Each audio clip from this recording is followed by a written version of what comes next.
বিসমিল্লাহির রহমানির রহিম। পরম করুণাময় ও অসীম দয়ালু আল্লাহর নামে শুরু।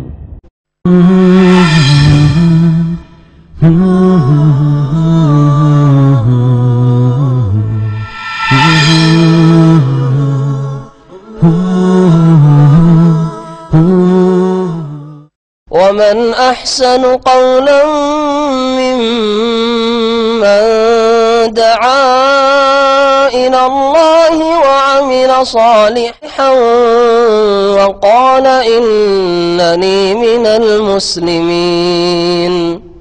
السلام عليكم ورحمة الله وبركاته.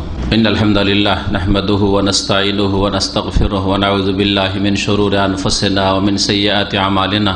من يهده الله فلا مضل له ومن يضلل فلا هادي له وأشهد أن لا إله إلا الله وحده لا شريك له وأشهد أن محمدا عبده ورسوله صلى الله تعالى عليه وعلى آله وصحبه وسلم تسليما كثيرا.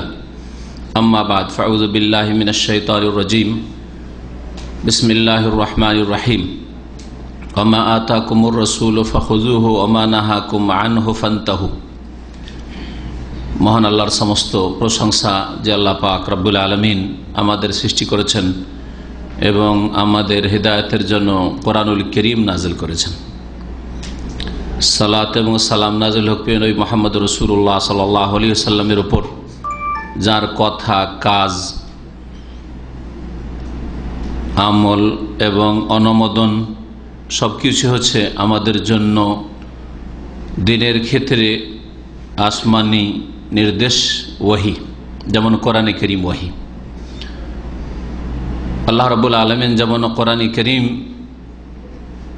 বিশ্বাস করা এবং সে অনুযায়ী জীবন গড়া ফরজ করেছেন, তেমনি কোরআনে কারীমের সর্বোত্তম ব্যাখ্যা কোরআনে কারীমের পরে রাসূলুল্লাহ সাল্লাল্লাহু আলাইহি ওয়াসাল্লামের হাদিস, তাও মানা, বিশ্বাস করা, যা সহি সনদে সহি সূত্রে প্রমাণিত, নবী সাল্লাল্লাহু আলাইহি ওয়াসাল্লামের কথাই হোক অথবা কাজ হোক অথবা তার সামনে কোনো কথা কাজ হয়ে থাক আর তার স্বীকৃতি তিনি দিয়ে থাকেন, এসবগুলি মেনে নেওয়া দিনের ক্ষেত্রে আমাদের ফরজ।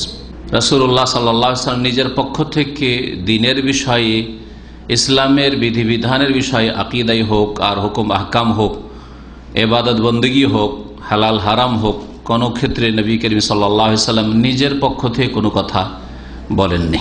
রাসূলুল্লাহ সাল্লাল্লাহু আলাইহি ওয়াসাল্লামের আদেশ নিষেধ মেনে চলা প্রত্যেক মুমিনের জন্য ফরজ, যেমন কোরআনে কারীমের আদেশ নিষেধ মেনে চলা ফরজ। এই ক্ষেত্রে সামান্যতম কোনো পার্থক্য নেই। আমলের ক্ষেত্রে, বিশ্বাসের ক্ষেত্রে কোনো পার্থক্য নেই। যেমন অনেকের ধারণা যে এটা আয়াত কোরআনে আছে না হাদিসে আছে, যদি বলা হয় যে কোরআনে নেই হাদিসে আছে তো তার কাছে তার মূল্য কমে যায়। এটা হচ্ছে একটি বিভ্রান্তি, গুমরাহি।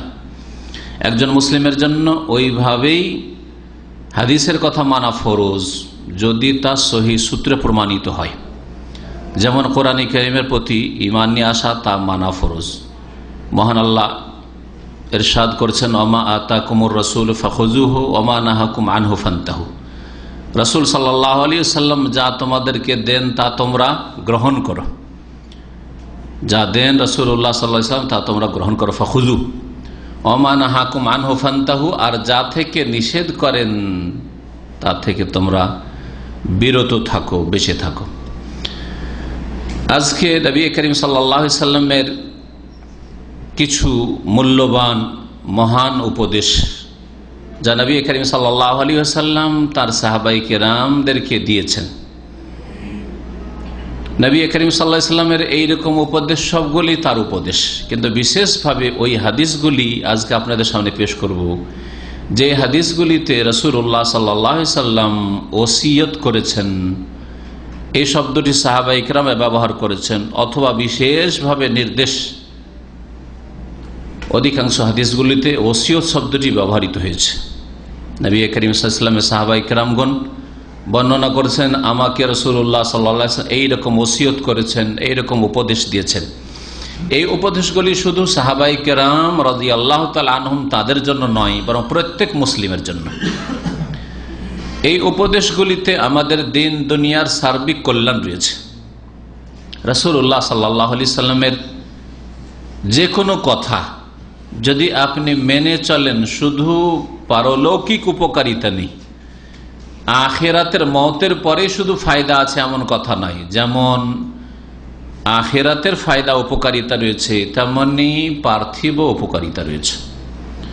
আর রাসূলুল্লাহ সাল্লাল্লাহু আলাইহি ওয়াসাল্লামের নাফরমানি করলে শুধু আখিরাতেই ক্ষতিগ্রস্ত হবেন না, বরং দুনিয়াতেও নগদ নগদ ক্ষতিগ্রস্ত হইতে হবে। এর স্পষ্ট প্রমাণ কোরআনে বা হাদিসে রয়েছে।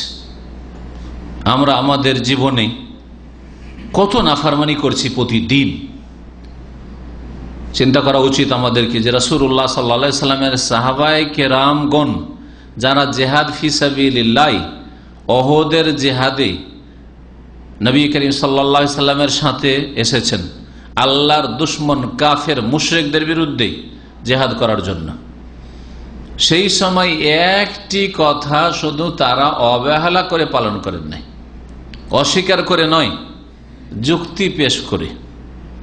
রাসূলুল্লাহ সাল্লাল্লাহু আলাইহি ওয়াসাল্লাম 50 জন সাহাবায়ে কেরামকে নিযুক্ত করেছিলেন একটি ছোট্ট পাহাড় যে ওহদের পাশে রয়েছে, জাবালে রুমাত, ওই পাহাড়ের উপর যে 50 জন তোমরা থাকো, তোমাদের একজন আমির, নেতা নিযুক্ত করলাম, আমরা হারি আর জিতি। এমনকি হাদিসে রয়েছে যে আমাদেরকে যদি কাফেররা সবগুলিকে মেরে ফেলে, আমরা 700 জন আছি, 300 জন মুনাফিক রাস্তা থেকে বেরিয়ে চলে গেছে, সবগুলিকে যদি মেরে ফেলে, আমরা সবাই যদি মারা যাই, আর আমাদেরকে যদি পাখিতে নুচে নুচে খায়, মৃত লাশ যদি পড়ে থাকে তো পাখিতে নুচে খাবে দাফন না করলে, পাখিতে যদি নুচে নুচে খাই তবুও তোমরা নামবে না আমাদের সাহায্য করার জন্য।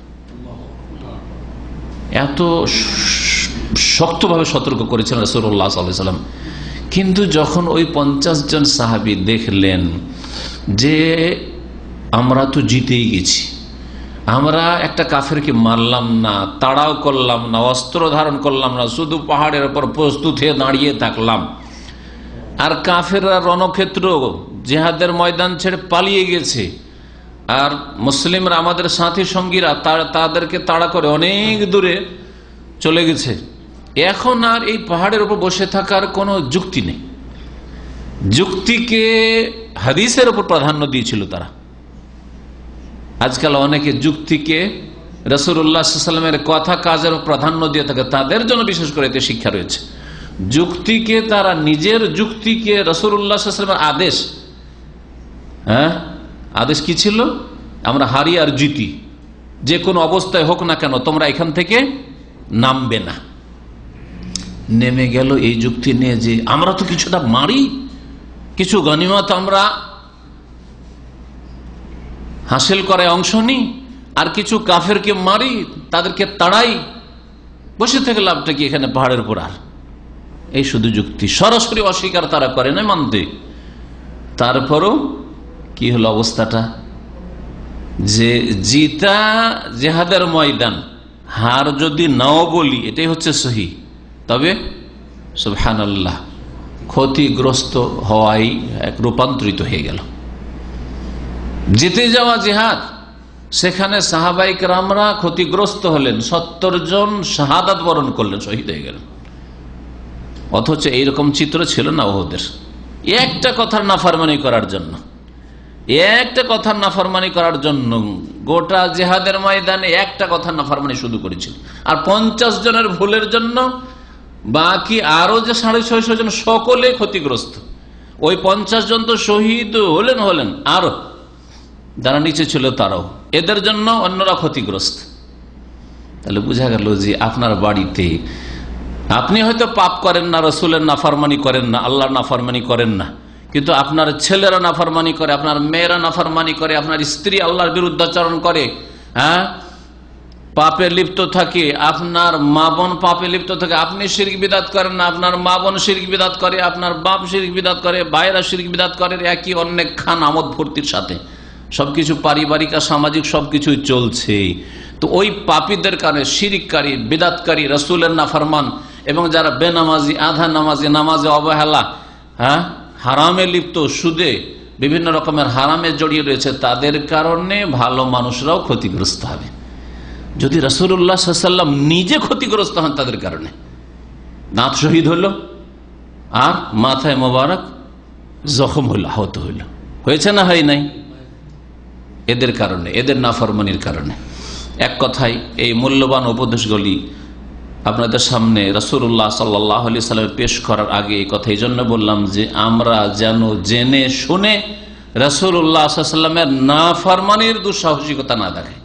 রাসূলুল্লাহ সাল্লাল্লাহু আলাইহি ওয়াসাল্লামের বিরুদ্ধাচরণ করবেন আকীদার ক্ষেত্রে, সুন্নতের অনুসরণের ক্ষেত্রে, ইবাদত বন্দেগীর ক্ষেত্রে, আখলাক মামলাতের ক্ষেত্রে, হালাল হারামের ক্ষেত্রে, এইরকম করলে বিপর্যয় নেমে আসবে আপনার জীবনে, আপনার পরিবারের জীবনে, ছেলে মেয়েদের জীবনে, আপনার বংশে, আপনার গোত্রে, আপনার সমাজে। আল্লাহ রাব্বুল আলামিন যেন আমাদের সকলের হেফাজত করেন। আর এই জন্যই মুসলিম জাতির ওপর এত বালা মুসিবত, কত নাফরমানি আল্লাহ পাকের চলছে আর তার রাসূল সাল্লাল্লাহু আলাইহি ওয়াসাল্লামের চলছে। চিন্তা করুন। এই মূল্যবান উপদেশগুলি শুরু করি প্রথম হাদিস থেকে, যাতে 5টি উপদেশ রয়েছে রাসূলুল্লাহ সাল্লাল্লাহু আলাইহি ওয়াসাল্লামের। আবু হুরায়রা রাদিয়াল্লাহু তাআলা আনহু থেকে বর্ণিত, তিনি বলছেন, কালা রাসূলুল্লাহ সাল্লাল্লাহু আলাইহি ওয়াসাল্লাম, মান ইয়াখুযু আন্নি হাউলাইল কালিমাত, কে এমন আছে যে আমার কাছ থেকে এই 5টি কথা গ্রহণ করবে, এই 5টি উপদেশ গ্রহণ করবে। রাসূলুল্লাহ সাল্লাল্লাহু আলাইহি ওয়াসাল্লাম এই হাদিসে 5টি উপদেশ দিয়েছেন। এই 5টি কথা নিয়ে সাদরে গ্রহণ করে ফাইয়া আমালু বিহিন্না, শুধু জেনে নেওয়া যথেষ্ট নয়। যেমন আজকালকার কিছু মুসলিমরা রয়েছে, তারা কিছু পড়াশোনা করে জেনারেল নলেজ হাসিল করার জন্য, দুনিয়ার দুনিয়ার কিছু জানা থাকলো, কোথাও যদি কুইজ প্রতিযোগিতা হয়, কোথাও যদি এইরকম কিছু হয়, তাহলে সেখানে আমি জবাব দিতে পারবো, সেখানে আমি কিছু দুনিয়ার পুরস্কার হাসিল করতে পারবো, এই জন্য জেনে রাখা, এতে কোনো ফায়দা নেই, কোনো ফায়দা নেই। জানতে হবে কি উদ্দেশ্যে। নবী করিম সাল্লাল্লাহু আলাইহি ওয়াসাল্লাম বলেছেন ফাইয়া আমালু বিহিন্না, সেগুলি জেনে সাদরে গ্রহণ করে সেগুলোর উপর আমল করবে, কাজে পরিণত করবে। আর নিজেই শুধু আমল করা যথেষ্ট নয়, যে নিজে তো মাশাআল্লাহ হুজুর আর হাজি হয়ে বসে আছে, তার একটা ছেলে নামাজ পড়ে না, একটা বউ পর্দা করে না, একটা মেয়েও পর্দা করে না, বাড়িতে কোনো ইসলামিক পরিবার নেই, পরিবেশ নেই, এইরকম মুসল্লির আল্লাহ প্রয়োজন মনে করেন না। এইরকম মুসল্লির মাধ্যমে আল্লাহর আযাব দূর করা যাবে না, যদি সেই বাড়িতে ভালো কাজের উপদেশ না দেওয়া হয় আর অন্যায় কাজের প্রতিবাদ না জানানো হয়, অন্যায় কথা কাজকে যদি নির্মূল না করা হয়। তাই নবী করিম সাল্লাল্লাহু আলাইহি ওয়াসাল্লাম বলছেন, নিজে আমল করা, জানলো, জানার পর আমল করলো, আমল করা, ওয়া ইউআল্লিমু মান ইয়ামালু বিহিন্না, এবং যারা আমল করবে অন্য অন্য মুসলিমরা, তাদেরকে শিক্ষা দেবে, তালিম দেবে। তার অন্যকে শিখাইতে হবে, আপনার স্ত্রীকে শেখাতে হবে, আপনার ছেলে মেয়েদেরকে শিখাতে হবে, আপনার ভাই বোনকে শিখাতে হবে। আপনার মা বাপ জানে না, সহি আকীদা জানে না, বিদআতকে সুন্নাত বলে ধর্ম বলে জানে, শিরকে ইসলাম বলে জানে, জানে না নামাজের গুরুত্ব, জানে না হালাল হারাম সম্পর্কে, জানাইতে হবে তাদেরকে। আমাদের দেশের মানুষরা জানে না যে ধূমপান হারাম, ও মকরু বলে সব চালিয়ে যাচ্ছে। জানে না আমাদের দেশের মানুষরা যে দাড়ি রাখা ওয়াজিব, সুন্নাত বলে জবাই করছে। আমাদের দেশের মানুষরা জানে না যে মিলাদ বিদআত, নামাইতো পড়া বিদআত, জানে না, এগুলো ধর্ম মনে করে করছে। সুতরাং তাদেরকে জানাতে হবে। ফাকাল আবু হুরায়রা, আবু হুরায়রা রাদিয়াল্লাহু তাআলা বলে, ফাকুলতু আনা ইয়া রাসূলুল্লাহ, কে নেবে? নবী করিম সাল্লাল্লাহু আলাইহি ওয়াসাল্লাম ঘোষণা করলেন, আমার এই উপদেশগুলি কে নেবে? আবু হুরায়রা বলছেন, আনা ইয়া রাসূলুল্লাহ, আমি নেব। হাত উঠালেন আবু হুরায়রা রাদিয়াল্লাহু তাআলা, ফাআখাযা বিয়াদি, বলছে রাসূলুল্লাহ সাল্লাল্লাহু আলাইহি ওয়াসাল্লাম আর হাতটা ধরলেন, আর ধরার পরে ফাআদ্দা খামসান, একটা একটা করে গণনা করে শোনালেন 5টি উপদেশ। ওয়াকালা, বল, ইত্তাকিল মাহারিমা তাকুন আবাদান নাস, সবচাইতে আল্লাহর ইবাদত গুজার বান্দা হতে চান আপনি, সবচাইতে বেশি আল্লাহ ভীরু সত্যিকার আল্লাহর বান্দা হতে চান, তাহলে এর জন্য কি করতে হবে? ইত্তাকিল মাহারিমা, হারাম কথা কাজ থেকে বেঁচে থাকো, হারাম কথা কাজ আচরণ থেকে বেঁচে থাকা, হারাম খাওয়া থেকে, হারাম দেখা থেকে, হারাম শোনা থেকে, হারাম ব্যবহার করা থেকে, হারাম জীবনযাপন থেকে বেঁচে থাকাই হচ্ছে কি সবচেয়ে বড় ইবাদত। ইত্তাকিল মাহারিমা, হারাম কথা কাজগুলি থেকে বেঁচে থাকো, তাকুন আবাদান নাস, তাহলে মানুষের মধ্যে সবচেয়ে বেশি ইবাদতকারী হয়ে যাবে। এই লোকটি পজিটিভ ইতিবাচক কোন ইবাদত করেনি, কি করছে? শুধু নেতিবাচক হারাম থেকে বাঁচছে, মানে নেগেটিভ তার মধ্যে আছে। হারাম খাই না, বেঈমানি করে খাই না, চুরি ডাকাতি করে খাই না, হারাম ঘুষ খাই না, সুদ খাই না, হারাম দেখে না, হারাম শোনে না, ইন্টারনেটে হারাম জিনিস হারাম সাইট ভিজিট করে না, হারামের সময় ব্যয় করে না, সবগুলি না না না না না এগুলি করে না, যেগুলি করার নয় করে না, ইসলামে যেগুলো নিষিদ্ধ করে না। ইত্তাকিল মাহারিম, হারাম কথা কাজগুলি থেকে বেঁচে থাকো, তাহলে সবচাইতে বেশি মানুষের মধ্যে তুমি ইবাদতকারী হয়ে যাবে। আবাদান নাস, সবচেয়ে বেশি বড় আবেদ হয়ে যাবে, তুমি ইবাদতকারী হয়ে যাবে। তাহলে এর দ্বারা বোঝা গেল ইবাদত শুধু ইতিবাচকের নাম নয়। 5 ওয়াক্ত সালাত পড়ার নাম ইবাদত, এটা হচ্ছে ইতিবাচক ইবাদত। কিন্তু নামাজের সময় ঘুমিয়ে না থাকাও ইবাদত। হ্যাঁ, আজান হতে কাজকর্ম ছেড়ে দিয়ে মসজিদের দিকে টান দেওয়া হচ্ছে ইবাদত। কাজকর্ম আর করবো না, এখন আজান হয়ে গেছে, আমার জন্য কাজ করা, সংসারে লেগে থাকা হারাম। ইত্তাকিল মাহারিম, হারাম থেকে বাঁচো। এই ছিল নবী করিম সাল্লাল্লাহু আলাইহি সাল্লামের প্রথম উপদেশ। হারাম কথা কাজ থেকে বেঁচে থাকলে সবচেয়ে বড় ইবাদত গুজার বান্দা হইতে পারে। আল্লাহর যদি সত্যিকার ইবাদতকারী বান্দা হন, তাহলে হারামগুলি থেকে বাঁচেন। যেমন বাড়িতে আপনি প্রবেশ করলে, বাইরে থেকে বাড়িতে প্রবেশ করছেন আপনি, এখন বিবির জন্য একটু সাজবেন, হ্যাঁ, অথবা আপনি আরাম বিশ্রাম করবেন, শুইবেন বিছানায়, ভালো বিছানায় শুইবেন, সেই জন্য আপনি একটু ফ্রেশ হবেন। এর জন্য দুটো দিক আছে। একটা দিক হচ্ছে একটু আতর টাতর সেন্ট লাগাই, হ্যাঁ, শরীরে একটু আতর সেন্ট লাগাই, ঠিক না? এটা পজিটিভ, আতর সেন্ট লাগিয়ে বিছানায় শুভ, হ্যাঁ, ঠিক কিনা? আর একটা হচ্ছে যে শরীরে ধুলো বালি ময়লা লেগে আছে, তার সাথে যদি পেশাব পায়খানা লেগে থাকে, কোথাও বাইরে গেছেন কাজকর্ম করতে গিয়ে, তাহলে কোনটা আগে করবেন? আগে শরীরে আতর লাগিয়ে তারপরে তখন পেশাব পায়খানা ধোয়া, নাকি না আগে ধুলোবালি ধুবেন? শরীর যদি নাপাক থাকে পাক করবেন, শরীরে ময়লা আবর্জনা থাকে ময়লা আবর্জনা দূর করবেন। এগুলো নেগেটিভ, সব দূর করা এগুলো দূর করেন। নেগেটিভ আগে, নেগেটিভ তারপরে পজিটিভ। কালিমা তাইয়্যিবা তো তাই রয়েছে, আগে নেগেটিভ, লা ইলাহা, বাতিল গুলো নেই, সাফ করো এগুলোকে, ইল্লাল্লাহ, হ্যাঁ, হক আছেন আল্লাহ পাক রব্বুল আলামিন।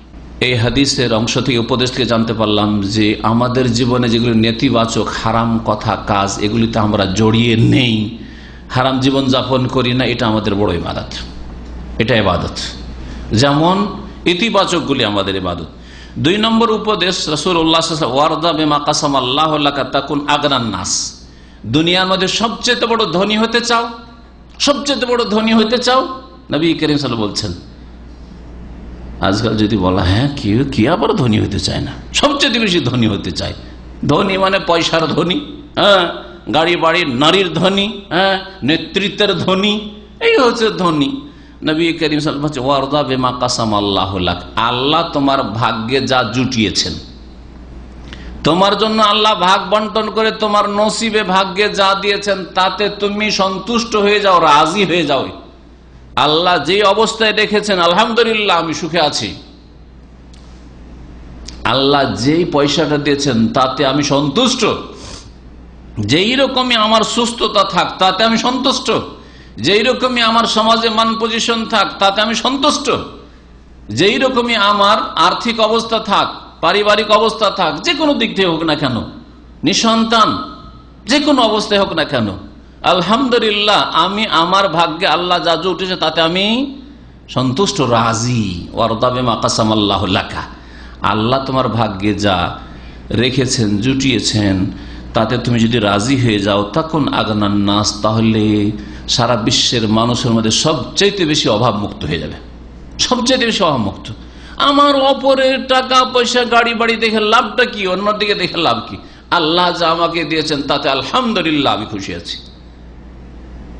কারো দিকে আপনি ফেল ফেল করে তাকিয়ে দেখবেন না যে হাইরে এত সুন্দর বাড়ি, এত সুন্দর গাড়ি, আর এত সুন্দর ছেলে ও মেয়ে ওর, আর এত তার জাঁকজমক, আর এই এত তার প্রভাব, ওসব কিছু দেখবেন না।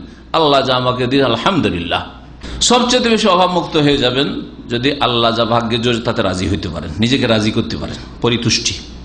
3 নম্বর উপদেশ, ও আহসেন এলা জারিকা তাকুন মুমিনান। আর সত্যিকার যদি মুমিন মুসলিম হতে চাও তাহলে তোমার প্রতিবেশীর সাথে, পাশে যারা বসবাস করে তাদের সাথে সদ্ব্যবহার করো, ভালো আচরণ করো।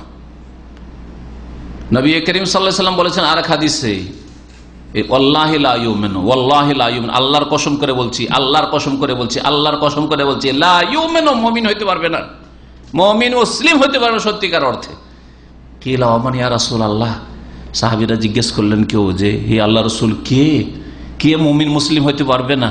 নবী করিম সাল্লাল্লাহু আলাইহি ওয়াসাল্লাম বললেন, আল্লাযী লা ইয়ামানু জারুহু বাওয়াইকাহু, যার প্রতিবেশী তার অনিষ্ট থেকে নিরাপদ নয়। আপনার ক্ষয়ক্ষতির সবসময় টেনশন আপনার প্রতিবেশীর, আপনার রুমমেট সবসময় টেনশনে থাকে যে আল্লাহ রে, এর রুমে কেমন করে যে বাস করব, আর কোনো কিছু যদি কেনাকাটা করে রাখি তাও যে ঠিক থাকবে কি থাকবে না, রান্না করে রাখলেও ঠিক থাকবে না, টাকা পয়সা নিয়ে এসে, বেতন নিয়ে এসে কেমনে যে রাখবো এর রুমে, আর এর সাথে কিভাবে চলবো, দিন কাটলো তো রাতটা যে কেমন করে কাটাবো, রাত কাটলো তো দিনটা কেমন করে কাটাবো। যারা এক রুমে একাধিক ছেলেরা থাকছেন, অথবা এক পরিবারে 2-4-5টা বউ আছেন, এরা বেশি ঘনিষ্ঠ, তাই না? রাত দিন একসাথে একই বাড়িতে থাকছেন, একই রুমে থাকছেন, একই অফিসে কাজ করছেন, এরা আপনার সবচেয়ে ঘনিষ্ঠ প্রতিবেশী। এছাড়া বাড়ির পাশে যার বাড়ি বা 2-4 বাড়ি দূরেও গ্রামবাসী, তারাও প্রতিবেশী। কিন্তু যত কাছের প্রতিবেশী তত বেশি ক্ষয়ক্ষতির সম্ভাবনা থাকতে পারে। সেই জন্য নবী করিম সাল্লাল্লাহু আলাইহি ওয়াসাল্লাম শক্তভাবে সতর্ক করেছেন যে দেখো, তুমি যদি মুমিন হতে চাও তাহলে তোমার প্রতিবেশীর সাথে ভালো আচরণ করো। 4 নম্বর উপদেশ হচ্ছে, ওয়াহিব বালিন নাস মা তহিব বালি নাফসিক, নিজের জন্য যেটা ভালোবাসো সেটা অন্য মানুষের জন্য ভালোবাসবে। আপনি নিজের জন্য চান যে আপনার কেউ গীবত না করুক, আপনার কেউ বদনাম না করুক, হ্যাঁ, আপনাকে কেউ গাল না দিক, আপনার কেউ মানহানি না করুক, আপনার ইত্যাদি, আপনার কেউ ক্ষয়ক্ষতি না করুক, আপনার চুরি না করুক, ডাকাতি না করুক ইত্যাদি, আপনার বিরুদ্ধে ষড়যন্ত্র না করুক, আপনিও করবেন না। কারণ নিজের জন্য যেটা ভালোবাসেন সেটা অন্যের জন্য ভালোবাসবেন, তাহলে কি হবেন? তখন মুসলিম হতে পারবেন, তাহলে মুসলিম হতে পারবেন। 5 নম্বর উপদেশ, ওয়ালা তুকসিরি দেহকা, হাসো কিন্তু বেশি হাসিও না। বেশি হাসাহাসি করতে নিষেধ করেছে রাসূলুল্লাহ সাল্লাল্লাহু আলাইহি ওয়াসাল্লাম। আজকাল মুসলিমরা এমন হাসা হাসে, শুধু যুবকরা না, 40, 50, 60 বছর 70 বছর হয়ে গেছে, কিন্তু হাসতে গিয়ে বেদিশা হয়ে যায়, দিশেহারা হয়ে যায়, এদের হুঁশ দিশে কিছু থাকে না। বেয়াদবির মতো হাসাহাসি, একবারে একে অপরের ওপর যেন গড়িয়ে পড়ে, লুটিয়ে পড়ে, একবারে অট্ট হাসি, হ্যাঁ হ্যাঁ হ্যাঁ হ্যাঁ করে হাসে। অথচ নবী করিম সাল্লাল্লাহু আলাইহি ওয়াসাল্লাম জীবনে কোনোদিন অট্ট হাসি হাসেন নাই। এমনি যেটা মধ্যম হাসি, সেই হাসিও নবী করিম সাল্লাল্লাহু আলাইহি ওয়াসাল্লাম কম হাসতে বলেছেন। ওয়ালা তুকসিরি দেহকা, খুব বেশি বেশি হাসিও না। কেন? বেশি হাসাহাসি করলে কি হয়? যার সাথে হাসেন না কেন, আপনার স্ত্রীর সাথে রাত দিন যদি হাসেন, আপনি সবসময় বেশিরভাগ সময় শুধু রসিকতার হাসি, আর যদি আপনার ওর মাঝখানে জিকির আজকার, তারপরে আখিরাত সম্পর্কে চিন্তাশীল হওয়া, ইবাদত বন্দেগীতে একাগ্রতা, তারপরে দিন চর্চা করা, দিন শিখা, কোরআন হাদিস পড়াশোনা করা, রাসূলুল্লাহ সাল্লাল্লাহু আলাইহি ওয়াসাল্লাম সিরাত জীবনী পড়াশোনা করা, এইগুলির সময় সারা দিন ডিউটি করে আসলে শুধু হাসাহাসি কাজ সাথী সঙ্গীদেরকে নিয়ে। এইরকম যদি বেশি হাসেন, এতে কি ফাইন্না কাসরাতা দেহকে তমিতুল কালবা, খুব বেশি হাসাহাসি করলে তাতে দিল মুর্দা হয়ে যায়, অন্তর কি হয়? মরে যায়। মানুষের অন্তর মৃত্যু ঘটে, অন্তর মরে যায়।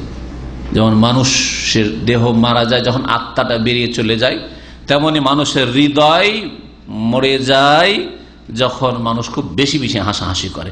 তখন এত মুর্দা হয়ে যায়, সে মুর্দা দিলে আর ভালো কথা ঢুকতে চায় না, আর প্রাণ আসে না, ভালো কথা ঢুকতে চায় না, জিকির আজকারের দিকে মন যায় না, আল্লাহকে স্মরণ করার দিকে মন যায় না, দুয়ায় একাগ্রতা আসে না, আল্লাহর কাছে অন্তর খুলে চাইবেন, আর চোখে একটু পানি আসবে চাওয়ার সময়, আখিরাত সম্পর্কে চিন্তাশীল হবেন, কবরের জীবন সম্পর্কে চিন্তাশীল হবেন, এক্ষুনি মওত আসতে পারে, আজকে রাতটা নাও পার হইতে পারে, এই এশার নামাজ শেষ ছিল, এসব কথা মনে করার ফুরসত হয় না বেশি বেশি হাসাহাসি করলে। এই হাদিস মুসনাদ আহমদে রয়েছে, তিরমিজিতে রয়েছে, আল্লামা নাসির আলবানী রহমতুল্লাহ আলাই এই হাদিসটিকে হাসান বলেছেন। আব্দুল্লাহ বিন আব্বাস রাদিয়াল্লাহু তাআলা আনহুমা থেকে আর একটি হাদিস রয়েছে যাতে নবী করিম সাল্লাল্লাহু আলাইহি ওয়াসাল্লাম 12টি উপদেশ দিয়েছেন, তার মূল্যবান 12টি উপদেশ রয়েছে। ইবনে আব্বাস রাদিয়াল্লাহু তাআলা আনহুমা একেবারে হালকা বয়সের ছেলে, যৌবনে পদার্পণ করেছেন মাত্র।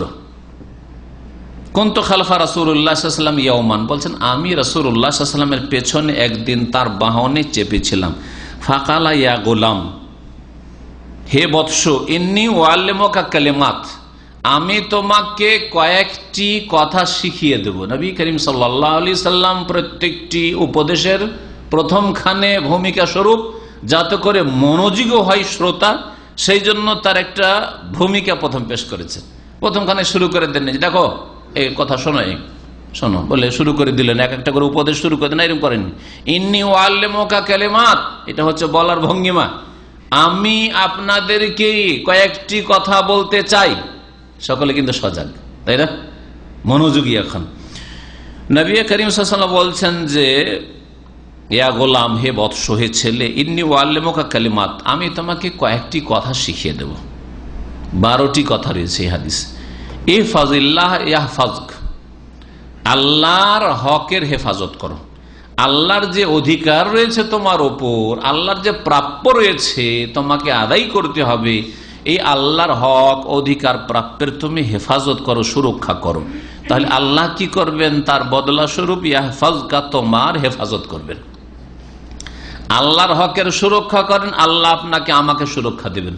নবী করিম সাল্লাল্লাহু আলাইহি ওয়াসাল্লাম এই উপদেশ দিয়েছেন সাহাবী আব্দুল্লাহ বিন আব্বাস রাদিয়াল্লাহু তাআলা আনহু, এই উপদেশ উম্মতের সকল নরনারীর জন্য। আল্লাহর দিনের হেফাজত করেন, আপনার দিন দুনিয়া সবটা আল্লাহ হেফাজত করবেন। শুধু এই নাই যে আল্লাহর দিনের হেফাজত করেন, আল্লাহর আপনি ফরজ ওয়াজিবের হেফাজত করেন, আল্লাহ পাক রব্বুল হালাল হারামের হেফাজত করেন, আল্লাহ পাকের দিন মেনে চলেন, তাহলে আল্লাহ আপনার শুধু দুনিয়ার হেফাজত করবেন অথবা আখেরাতের হেফাজত করবেন না, খাস করা হয়নি। দুনিয়া আখেরাত সকল অবস্থায় আল্লাহ আপনার হেফাজত করবেন। ইহফাজিল্লাহ, দ্বিতীয় উপদেশ, তুমি আল্লাহর হকের হেফাজত করিও, তাজিদহু তুজাহাক, তাহলে আল্লাহকে তোমার সামনে পাবে, আল্লাহকে তোমার সামনে পাবে। আল্লাহ রাব্বুল আলামিনকে সামনে পাওয়া যেমন কোন বড় ব্যক্তিত্বকে সামনে যদি পেয়ে যান, আর ভায়া ধরার প্রয়োজন নেই, ভায়া ধরার প্রয়োজন। সামনে কথা বলার সুযোগ পেয়েছেন, সামনে কথা বলার সুযোগ পেলে কি আবার ভায়া ধরবেন নাকি? হ্যাঁ, কখনো ভায়া ধরবেন না। তারপরে একজনকে সামনে পেলে যেভাবে কথা বলা সহজ, হ্যাঁ, বড় ব্যক্তিত্ব, ওই ব্যক্তিকে দূর থেকে আপনি কথা বলার চেষ্টা করেন, টেলিফোনের লাইনই পাচ্ছেন না, হয়তো যোগাযোগ সম্ভব হচ্ছে না, হয়তো হয় না, হয় না, হ্যাঁ, কারো মাধ্যমে চেষ্টা করছেন, ব্যস্ততায় সময় দিতে পারছেন না, আপনাকে সময় দিতে পারছে না, কিন্তু সরাসরি সামনে এসে কথা বলেন, সময় বেরিয়ে আসবে, আসবে না, আসবে না?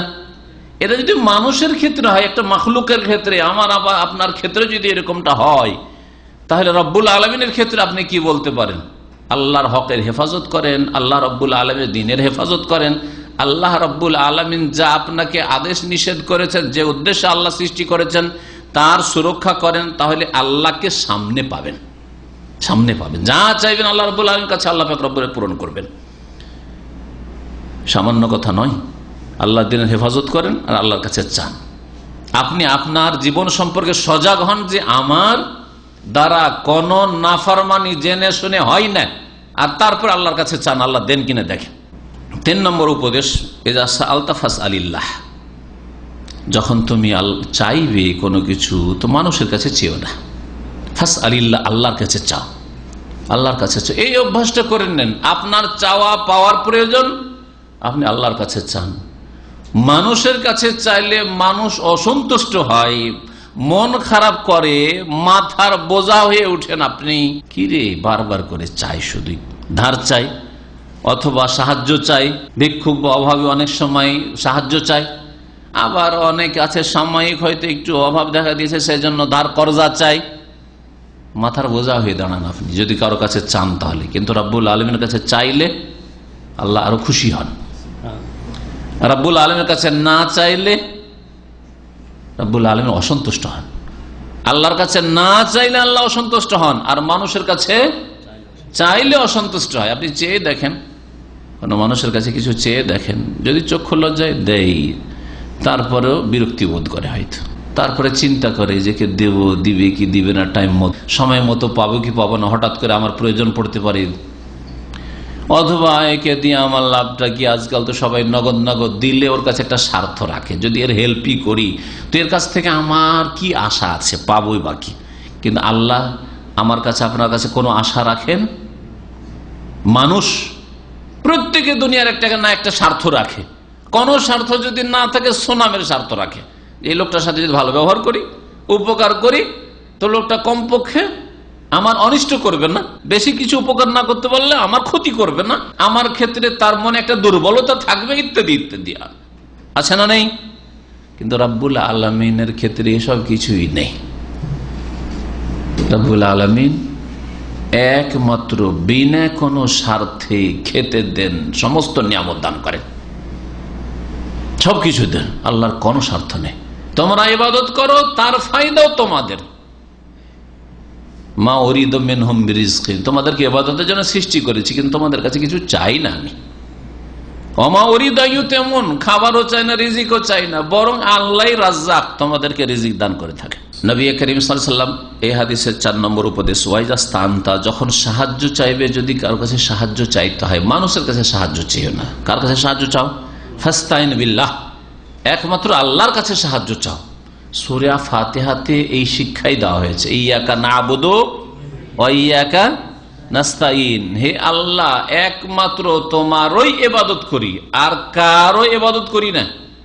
ইবাদত যেমন নামাজ ইবাদত, হ্যাঁ, যাকাত ইবাদত, হ্যাঁ, রোজা সিয়াম ইবাদত, হজ ইবাদত, উমরা ইবাদত, তেমনি দোয়া ইবাদত, তেমনি জবাই করা ইবাদত, সিজদা করা ইবাদত, মানত করা ইবাদত। যে ইবাদতকে ভাগাভাগি করে দেন, যে কুরবানির জবাইটা আল্লাহর জন্য, মসজিদের নামাজটা আল্লাহর জন্য, কিন্তু মাজারে গিয়ে সিজদাটা বাবার জন্য। তাহলে কি করলেন আপনি?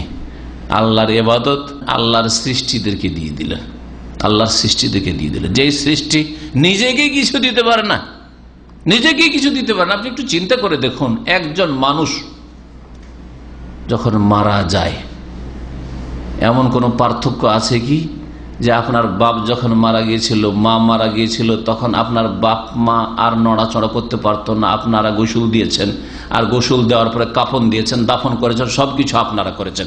কিন্তু আব্দুল কাদের জিলানী যখন মারা গিয়েছিলেন, অথবা শাহজালাল যখন মারা গিয়েছিলেন, চিস্তি যখন মারা গিয়েছিলেন, তখন নিজের গোসল নিজেই করে নিয়েছিলেন, কারণ ওলি ওলিরা মরেও মরে না, ঠিক কিনা?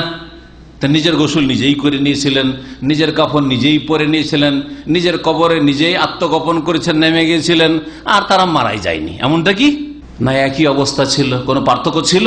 আপনার বাপের মত আর ওই জিলানির মতে কোনো পার্থক্য ছিল কি? কোনো পার্থক্য নেই। তাহলে এই পার্থক্য করে পূজা কেন শুরু করলেন? পূজা কেন শুরু করলেন?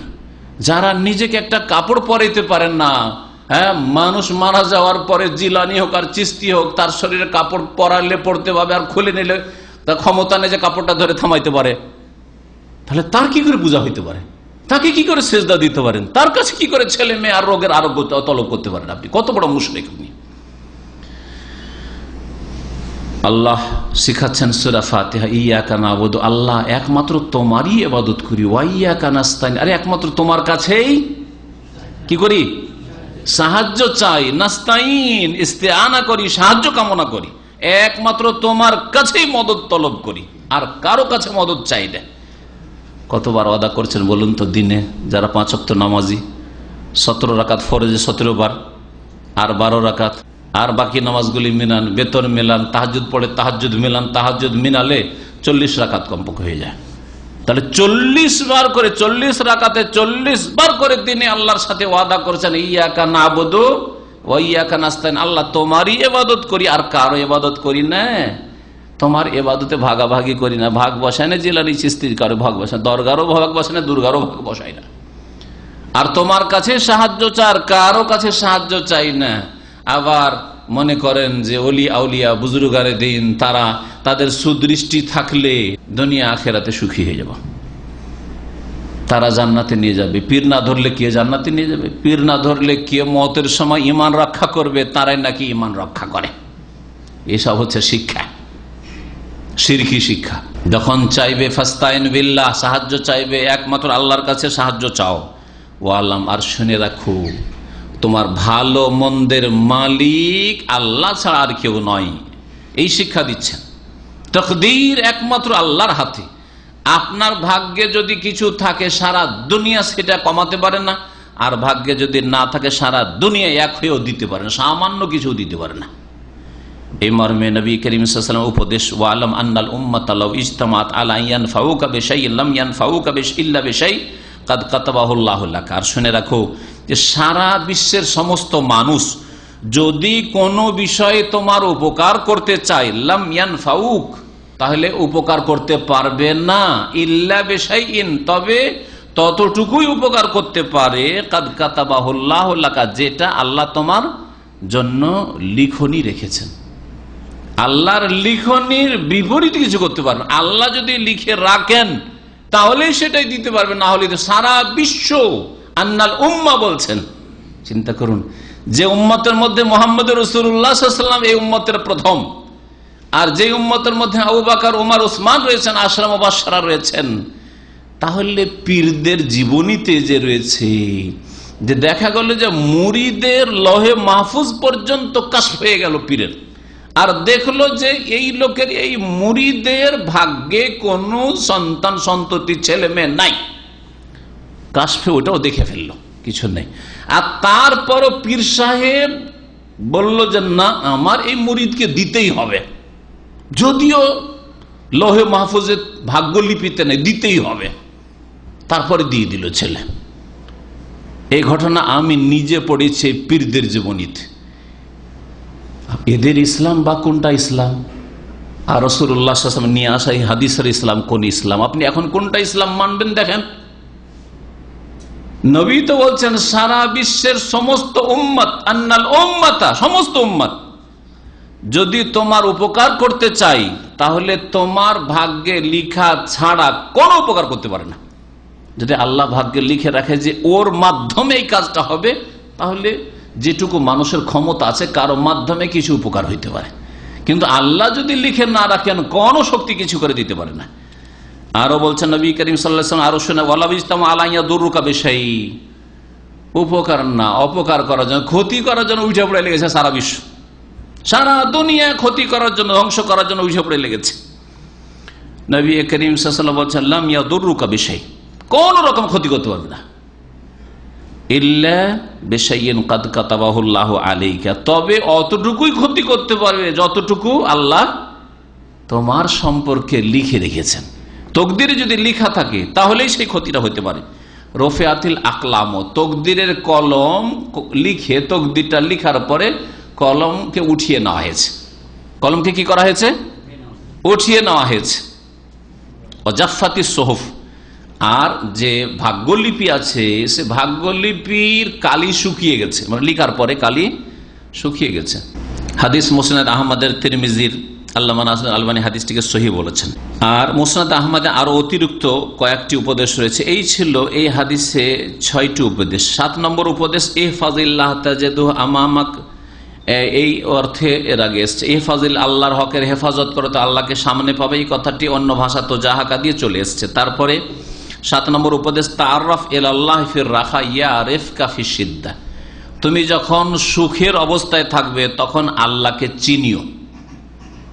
যখন সুখে থাকবেন, শরীর সুস্থ, যৌবন আছে, হাত পা চলছে, চোখ অঙ্গ প্রত্যঙ্গ সবকিছুই কাজ করছে, তারপরে অভাব নেই কিছু, সুখে আছেন, পারিবারিক দিক থেকে সুখী, আর্থিক দিক থেকে সুখী, সব দিক থেকে সুখী, সব দিক থেকে যখন মোটামুটি সুখে আছেন, সেই সময় আল্লাহকে যদি চেনেন তো ইয়ারিফকা ফিশ শিদ্দা, আল্লাহ তোমার সংকটের দিনে তোমাকে চেনবেন। অধিকাংশ মানুষ কি করে, বালা মুসিবতে পড়লে, বিপদ আপদে পড়লে আল্লাহকে ডাকা শুরু করে, তখন ছোটাছুটি শুরু করে দেয়।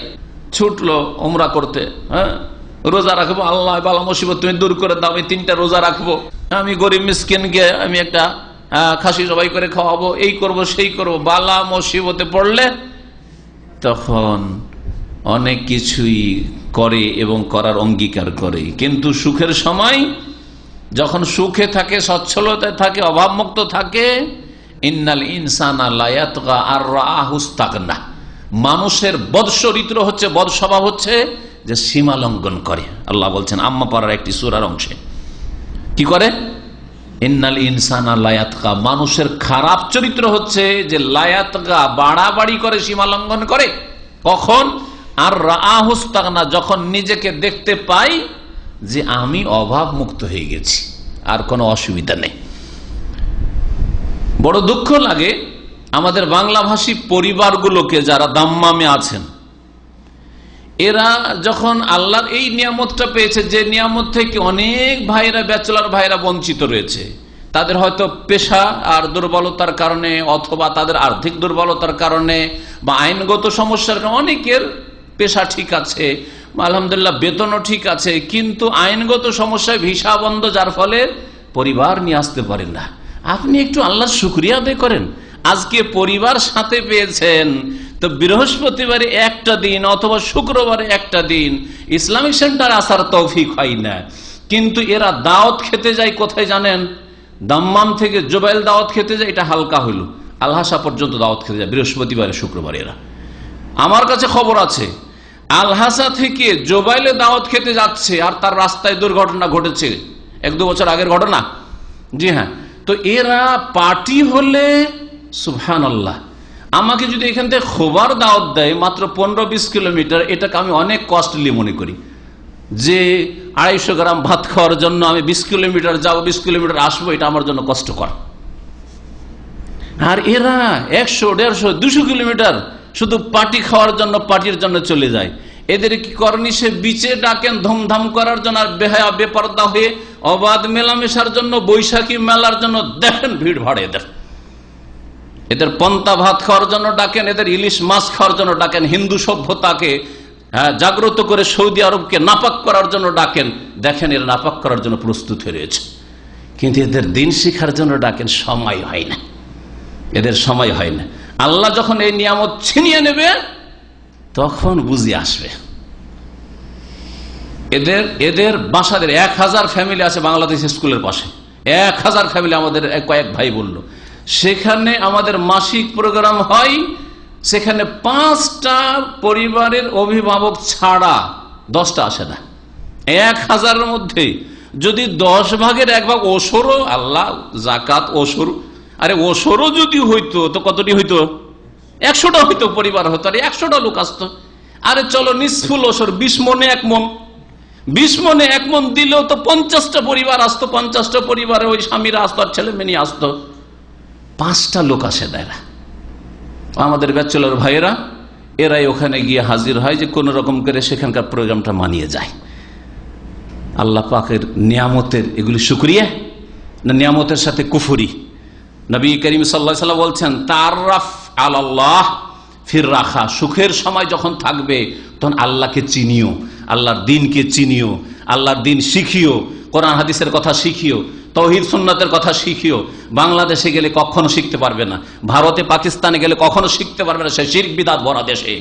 সেখানে গেলে ভেজালে একাকার হয়ে যাবে, বুঝতে পারবে না যে কোনটা ইসলাম আর কোনটা ইসলাম না, কোনটা জাল ইসলাম আর কোনটা হচ্ছে হক ইসলাম, সত্য ইসলাম, কোরআন হাদিস ভিত্তিক ইসলাম, কিছুই বুঝতে পারবে না সেখানে গিয়ে, আর সময় হবে না সেখানে গিয়ে। কিন্তু না, আপনার কাছে পেট বেশি গুরুত্ব রাখে, আপনার কাছে পয়সা বেশি গুরুত্ব রাখে। আপনি পরিবার পেয়ে গেছেন, সাথে পেয়ে গেছেন, এখন অভাব কি রয়েছে? সুতরাং আপনার দিন শিকার সময় কোথায়? আপনার প্রতি সপ্তাহে যদি সমুদ্র বিচ না যান, হাফমন না যান, বাহরাইন ব্রিজ না যান, অথবা যে কোনো বিচে না যান, বাইরে কোথাও ঘুরতে না যান, পেটের ভাত আপনারও হজম হয় না, আপনার স্ত্রীর হজম হয় না, ছেলে মেয়েদের হজম হয় না। বলেন, কসম করে ওই লোকগুলিকে জিজ্ঞেস করেন। কিন্তু ইসলামিক সেন্টারে আসার গরজ। আরো দুঃখের সাথে বলতে হয় আরেকটি কথা, যে আমাদের পাশাপাশি আরো 10টি কমিউনিটির এখানে দর্স আলোচনা ইসলামিক সেন্টারে হয়।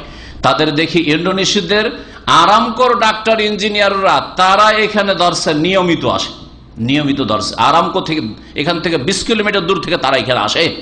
ডাক্তার ইঞ্জিনিয়ার গুলো আসে, যারা পিএইচডি করে এসছে, আরো ইঞ্জিনিয়ার গুলো আসে, এখানে স্পেশালিস্ট গুলো আসে। উর্দু ভাষীদের ডাক্তার ইঞ্জিনিয়ার যারা সেন্ট্রাল হসপিটাল, দাম্মাম হসপিটাল থাকে, তারপরে আপনার মেটার্নিটিতে আছে, বিভিন্ন হসপিটাল আছে, ডাক্তার আসে, ইঞ্জিনিয়ার আসে তাদের। কিন্তু আমাদের বাংলা ভাষী ইসলাম কারা শিখবে, ইসলামের কারা হেফাজত করবে? যারা বেলাল, আম্মার, সুহাইব, এই অসহায় দুর্গত সুমাইয়া, ইয়াসের, এদের দলের লোকেরা। আর বাকি এরা বলছে আমরা ওই দলের সাথে বসবো না, আমাদের ওতবা সাহেবা আর রাবিয়াদের দলের ব্যবস্থা করতে হবে। বুঝা গেছে? এই হলো অবস্থা। এরা ইসলাম শিখতে চায় না। বাংলা ভাষী গরিবরা ইসলাম শিখে, আর আলহামদুলিল্লাহ এই গরিবদের কাছ থেকে যে ইসলামের কাজে সহযোগিতা পায়, এরা নিজের পয়সা খরচ করে ইসলাম শিখে, এই গরিবগুলো। আর পয়সাওয়ালারা যদি একটা টেলিফোনে মাসলাও জিজ্ঞেস করতে হয় তো ল্যান্ড টেলিফোন খুঁজে, যাতে 1 রিয়াল মোবাইল ধরলে খরচ না হয়। এটা বাড়িয়ে বলছি না। আমার বাসাতে যখন ল্যান্ড টেলিফোন ছিল, দীর্ঘদিন ছিল, এই গত কয়েক মাস আগে মাত্র কেটেছি, তখন দূর দূর থেকে ডাক্তার ইঞ্জিনিয়ার আরামকো থেকে আর কিং ফাহাদ পেট্রোলিয়াম ইউনিভার্সিটি থেকে ওই ল্যান্ডে টেলিফোন করে আমার বিশ্রামের সময়, মাসলা জানবে, আমার বাসায় টেলিফোন করবে। বিরক্তি বোধ হয় যে এই লোকগুলো ইসলামী সেন্টারের সাথে সম্পর্ক রাখে না, তারা যদি পার্সোনাল যোগাযোগ করে তাদের শুধু মাসলা জানতে চায়, তখন আমাকে বড় কষ্ট লাগে। এটা আমার অনেক সময় আছে, কিন্তু আমার দিনী ভাইদের জন্য সময় আছে। আমার সময় অনেক আছে, কিন্তু যারা মুখলেস দাওয়াতের কাজে যাদের অংশ আছে তাদের জন্য আমার অনেক সময় আছে। আর যাদের দিনের কাজে অংশ নেই, যারা গরজ পড়েছে মাসলা জানতে হবে সেই জন্য আমার সাথে যোগাযোগ করতে, তাদের জন্য আমার কাছে অত সময় নেই। আল্লাহ রাব্বুল আলামিন যেন আমাদের জাতিকে হেদায়েত দান করেন। তো এই বড় দুঃখের সাথে, আবেগের সাথে 2-4টি কথা বললাম। নবী করিম সাল্লাল্লাহু আলাইহি ওয়াসাল্লামের এই হাদিসটি যখন সামনে আসলো, তখন এই প্রসঙ্গে নবী কি বলছেন সাল্লাল্লাহু আলাইহি ওয়াসাল্লাম, তাআররাফ ইলাল্লাহি ফির রাখা, আল্লাহর সাথে পরিচিতি রাখো, সম্পর্ক রাখো সুখের সময় আল্লাহর সাথে সম্পর্ক রাখো। আল্লাহ ডাক্তার বানিয়েছেন, ইঞ্জিনিয়ার বানিয়েছেন, আল্লাহ পরিবার নিয়ে, ছেলে মেয়ে নিয়ে এখানে সৌদি আরবে থাকার তৌফিক দিয়েছেন, আল্লাহ যথেষ্ট পয়সা দিয়েছেন, আল্লাহ পাক মানসিক শান্তি দিয়েছেন, শারীরিক সুখ দিয়েছেন, আল্লাহ রাব্বুল অনেক কিছু দিয়েছেন। সুতরাং এই সুখের সময় আল্লাহর সাথে যোগাযোগ রাখো, তাহলে কি হবে? ইয়ারেফকা ফিসিদ্দা, আল্লাহ না করে কোনো সময় দুর্দিন যদি আসে, বালা মুসিবত আসে, তখন আল্লাহ তোমাকে চেনবেন, তোমার পাশে দাঁড়াবেন, তোমার আল্লাহ হেফাজত করবে। আর না হলে বলবেন যে সুবিধাবাদী বান্দা, কপট সুবিধাবাদী বান্দা, আজ বিপদে পড়েছে সেই জন্য আল্লাহ আল্লাহ করে ডাকছে। ও আল্লাহ, আর শুনে রাখো আন্নামা আখতাকা লাম ইয়াকুল লিয়ুসিবাক, আর শুনে রাখো যে যেটা তোমাকে ভুল করে গেছে, মানে তোমার কাছে পৌঁছেনি, বিপদ আপদ হোক অথবা কোনো নিয়ামত হোক, লাম ইয়াকুন লিয়ুসিবাক, সেটা তোমার কাছে পৌঁছার নয়। এটা ভালোর ক্ষেত্রে হইতে পারে, মন্দর ক্ষেত্রে হইতে পারে, ভালোর ক্ষেত্রে হইতে পারে, মন্দর ক্ষেত্রে হইতে। কেমন কথা? যদি আপনি কোথাও যাচ্ছিলেন আর যেতে যেতে অ্যাক্সিডেন্ট হয়ে অনেকে হতাহত হলো, আপনি মাশাআল্লাহ নিরাপদ বেঁচে গেলেন, অথবা ডাকাতের হাতে, ছিনতাইয়ের হাতে পড়ছিলেন আর বেঁচে গেলেন, এটা কোনদিন হইতো না। যেটা হয়নি সেটা হইতো না, কারণ আল্লাহ রাব্বুল এতটুকুই ফয়সালা রেখেছে, এর বেশি রাখেন নাই। আল্লাহ আপনাকে রক্ষা করবেন সেই জন্য রক্ষা পেয়েছেন। আন্নামা আখতাকা, যেই বিপদ আপদ তোমাকে ভুল করে গেছে, মানে তোমাকে লাগেনি গিয়ে বিপদ, সেটা লাম ইয়াকুল লিয়ুসিবাক, এই বিপদ তোমার উপর কখনো আসার নাই। যদিও মনে হচ্ছিল আরে আমি বাঁচতাম না, এইভাবে আমি বাঁচলাম বাই করলাম, না, এই বিপদ আসবে না তোমার উপর। এইরকম নিয়ামতের ক্ষেত্রে, যেই নিয়ামতটা তোমাকে ভুল করে, একটা চাকরি ভালো, বেটার চান্স, 1000 রিয়ালের চাকরি করতেন, আর এখন হঠাৎ করে একটা চান্স পেয়েছেন 3000 রিয়াল বেতন, চান্স পেয়েছিলেন, আর সেটা চান্স পেয়ে মনে হচ্ছে হয়ে গেল চাকরি, আর হলো না হঠাৎ করে। নবী করিম সাল্লাল্লাহু আলাইহি ওয়াসাল্লাম এই হাদিস ফিট করেন, মা আখতাকা, এই যে তোমাকে ভুল করে গেল, মানে চাকরিটা তোমার নসিবে লাগলো না, লাম ইয়াকুল লিয়ুসিবাক, এটা তোমার কাছে পৌঁছিত না, কারণ তোমার ভাগ্যে নেই, এটা যার ভাগ্যে আছে সে পেয়ে গেছে। সুতরাং এর জন্য আক্ষেপ করিও না, ওমা আসাবাকা লাম ইয়াকুল লিয়ুখতিয়াকা, আর যেটা তোমার কাছে পৌঁছে গেছে সেটা ভুল করবে না। এজন্য সারা দুনিয়া যদি বিরোধিতা করে যে আপনার তকদির কেড়ে নেবে, আমার তকদির কেড়ে নেবে, কেড়ে নিতে পারবে না। আমার আয়ু থেকে 1 মিনিটও কেড়ে নিতে পারবে, 1 সেকেন্ডও কেড়ে নিতে পারবে না। আর আমার রিজিক থেকে 1 সেকেন্ড কেড়ে নিতে পারবে না।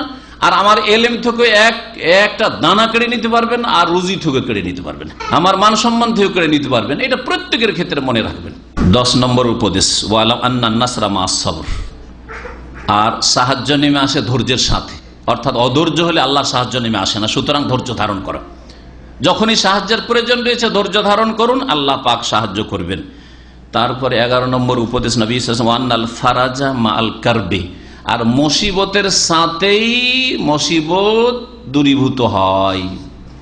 তাহলে মুসিবত যদি আসে, দুঃখে আছেন, কষ্টে আছেন, জানবেন যে এর পরেই ইনশাআল্লাহ সুখ আসবে, সুখ আসবে। আল্লাহ পাকের কাছে ভালো আশা রাখবেন। ওয়া আন্না মা'আল উসরি ইউসরা। আর যেখানে মুশকিল সেখানে আসান, যেখানে মুশকিল সেখানে আসান। এই কথাটি অনেকে বুঝেন, এটা কোরআনে কারীমের আয়াতুর নবী সাল্লাল্লাহু আলাইহি ওয়াসাল্লাম হাদিস। এটা তেমনি কোরআনে কারীমের আম্মা পাড়ায় আল্লাহ 2 বার করে বলেছে, হ্যাঁ, ইন্না মা'আল উসরি ইউসরা ফাইন্না মা'আল উসরি ইউসরা। 2 বার বলেছেন না? ইন্না মা'আল উসরি ইউসরা, মুশকিলের সাথে হচ্ছে কি? আসান। ফাইন্না মা'আল উসরি ইউসরা, কঠিনের সাথে হচ্ছে সরলতা, সহজ। যেখানেই কঠিন সেখানে সহজ, যেখানে মুশকিল সেখানে আসান। আল্লাহ রাব্বুল আলামিন 2 বার করে বলেছেন। আল উসর মারিফা বলেছেন, আর ইউসরানটা নাকেরা বলেছেন। ভাষাবিদরা ভাষার ভিত্তিতে তাফসীর করতে গিয়ে মুফাসসিরিন কেরাম বলেছেন এই আয়াতে যে আল্লাহ আল উসর বলেছেন আল দিয়ে, তার মানে একটা কঠিন, একটা মুশকিল। আর ইউসর যেখানে নাকেরা বলেছেন, ইউসর মানে নাকেরা যখন তো 2 বার বলেছেন, 2টা হয়। যেমন রাজুলুন, রাজুলুন মানে কি হয়? একজন পুরুষ। কিন্তু তো ইউসরুন, ইউসরুন 2 বার মানে 2 সহজ, তাই না? 2 আসান। আর আল উসর আর রাজুল মানে পুরুষ, বিশেষ পুরুষ। আর রাজুল মানে কি? বিশেষ পুরুষ। কিন্তু রাজুলুন মানে একজন পুরুষ। তাহলে ইউসর, ইন্না মা'আল উসরি ইউসরা ফাইন্না মা'আল উসরি ইউসরা। তাহলে 2 বার যখন ইউসর বলা হয়েছে, এই জন্য তাফসীরকাররা সালাফগণ বলেছেন যে আল্লাহ 2 বার আসানের কথা, সহজের কথা বলেছেন, আর 1 বার মুশকিল। তো 1 মুশকিল 2 সহজের সাথে দ্বন্দ্ব করে, লড়াই করে, যুদ্ধ করে জিততে পারে না। অর্থাৎ আপনার জীবনে, আমার জীবনে যদি একটা মুশকিল আসে তো 2টা আসান আসবে। এই ছিল নবী করিম সাল্লাল্লাহু আলাইহি ওয়াসাল্লামের উপদেশ। মুসনাদ আহমদে রয়েছে এই হাদিস, এবং এই হাদিসও সহিহ। তাহলে এতে ছিল 12টি উপদেশ, আর আগের হাদিসে ছিল 5টি। 12 5 17টি উপদেশ। মুআয বিন জাবাল রাদিয়াল্লাহু তাআলা আনহু থেকে 3 নম্বর হাদিস শোনাই। তিনি বলছেন, আওসানি রাসূলুল্লাহ সাল্লাল্লাহু আলাইহি ওয়াসাল্লাম বে আশরি কালিমাত। রাসূলুল্লাহ সাল্লাল্লাহু আলাইহি ওয়াসাল্লাম আমাকে 10টি কথার উপদেশ দিয়েছেন, ওসিয়ত। আওসানি, মুআয বিন জাবাল প্রখ্যাত সাহাবী, তিনি বলছেন আমাকে রাসূলুল্লাহ সাল্লাল্লাহু আলাইহি ওয়াসাল্লাম 10টি উপদেশ দিয়েছেন। এই উপদেশগুলো প্রত্যেক মানুষের জন্য, শুধু মুআযের জন্য না বা সাহাবায়ে কেরামদের জন্য না। প্রথম উপদেশ ছিল লা তুশরিক বিল্লাহি শাইআন, আল্লাহর সাথে কোনো কিছুকে শরীক করিও না। আল্লাহর সাথে কোনো কিছুকে শরীক করিও। ওয়াইন কুতিলতা ওয়া হুররিকতা, যদিও তোমাকে হত্যা করা হয় অথবা তোমাকে জ্বালিয়ে দেওয়া হয়, আগুনে জ্বালিয়েও যদি দেওয়া হয় তবু শিরক করিও না। যদি তোমাকে জবাই করে দেওয়া হয় তবু শিরক করিও না। এটা হচ্ছে সবচেয়ে শক্ত ইমানের পরিচয়, যেটাকে আজিমাত বলা হয়। কেউ যদি তৌহিদের ওপর, দিনের ওপর, ইমান ইসলামের ওপর অটলতা বজায় রেখে আল্লাহর রাস্তায় নিজের জানকে কোরবানি করে দেয়, এটা সবচেয়ে ভালো তার জন্য, জায়েজ। এই ক্ষেত্রে বলবেন না যে জান বাঁচানো ফরজ, কারণ আমাদের দেশে যে কথাটি আছে জান বাঁচানো ফরজ, জান বাঁচানো ফরজটা সব জায়গায় ফিট হয় না, এই ক্ষেত্রে নাই। জান বাঁচানো ফরজ ঠিক আছে, এই ক্ষেত্রে হইতে পারে, এই ক্ষেত্রে ছাড় আছে আপনার, কিন্তু সেটাই ফরজ, ফরজ বলা যায়, জায়েজ। জান বাঁচানো এই ক্ষেত্রে জায়েজ, ফরজ নয়। কেউ যদি জান বাঁচাবার জন্য শিরক করে ফেলে অথচ অন্তরে তার ঈমান মজবুত হয়ে রয়েছে, তাহলে তার জন্য এটা বৈধ। সূরা নাহলে মহান আল্লাহ ইরশাদ করেছেন, মান কাফার বিল্লাহি মিন বাদি ঈমানিহি ইল্লা মান উকরিহা ওয়া কলবুহু মুতমাইন্নুন বিল ঈমান। মান কাফার বিল্লাহি মিন বাদি ঈমানিহি, কেউ যদি ঈমান ইসলাম নিয়ে আসার পর, অর্থাৎ মুসলিম মুমিন হওয়ার পরে কুফরি কাজ করে ফেলে, কুফরি কথা বলে ফেলে, শিরিক করতে বাধ্য হয়ে যায় অথবা কুফরি করতে বাধ্য হয়ে যায়, যদি এই কাজ করে তো তারপরে শেষে বলছেন আল্লাহর গজব কাফের জন্য রয়েছে। কিন্তু ইল্লামন উকরেহা, কার ওপর যদি জবরদস্তি করা হয় বাই ফোর্স এই কাজ করতে বলা হয়, তাহলে শর্ত হচ্ছে ওয়াকালবুহু মুতমাইনুন বিল ঈমান, তার অন্তর হৃদয় যেন ঈমানের উপর প্রশান্ত থাকে, ঈমানের উপর অটল থাকে, অন্তরে ঈমানের সামান্য কোনো কমতি আসেনি, ঘাটতি আসেনি, কিন্তু বাহ্যিক মাজার কি হোক আর দুর্গা কি হোক অথবা আর কোনো কিছুকে সেজদা করতে বাধ্য করলো অথবা আপনাকে কুফরি কথা বলতে বাধ্য করলো, তাহলে তাতে ঈমান ধ্বংস হয় না, আল্লাহর গজব আসে না, অর্থাৎ আল্লাহ মাফ করবেন। তো এটা হচ্ছে ছাড়, এটাকে রোকসা বলা হয়। ইসলাম এই ছাড় রয়েছে। কিন্তু কেউ যদি বলে যে আমি এই ছাড় নেব না, আরে আমি কেন শিরিক করব, আমি শহীদ হয়ে যাব আল্লাহর রাস্তায় শাহাদাতের আশায়, কিন্তু আমি শিরিক করব না, আমি কুফরি করব না, তাহলে এটাই হচ্ছে আজিমাত, এটা হচ্ছে সবচাইতে উচ্চ ঈমানের প্রমাণ। নবী করিম সাল্লাল্লাহু আলাইহি ওয়াসাল্লাম এই হাদিস প্রমাণ করে। আর হাদিস আর কোরআনে কোনো দ্বন্দ্ব নেই, আল্লাহ ওখানে অনুমতি দিচ্ছেন, আর এখানে নবী করিম সাল্লাল্লাহু আলাইহি ওয়াসাল্লাম বলছেন লা তুশরিক বিল্লাহি শাইআন, আল্লাহর সাথে কোনো কিছুকে শরীক করবে না।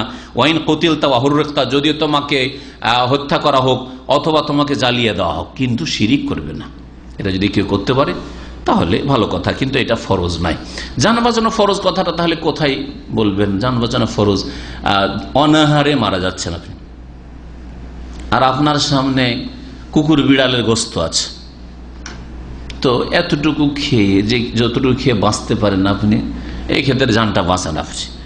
অথবা পিপাসায় মারা যাচ্ছেন আপনি, আর পানির কোনো ব্যবস্থা নেই, কিন্তু মদ আছে, তাহলে এতটুকু মদ, হ্যাঁ, বা হারাম পানীয়, যাতে কমপক্ষে বাঁচতে পারেন অতক্ষণ পর্যন্ত, যতক্ষণে আপনি পানি হয়তো পেয়ে যাবেন।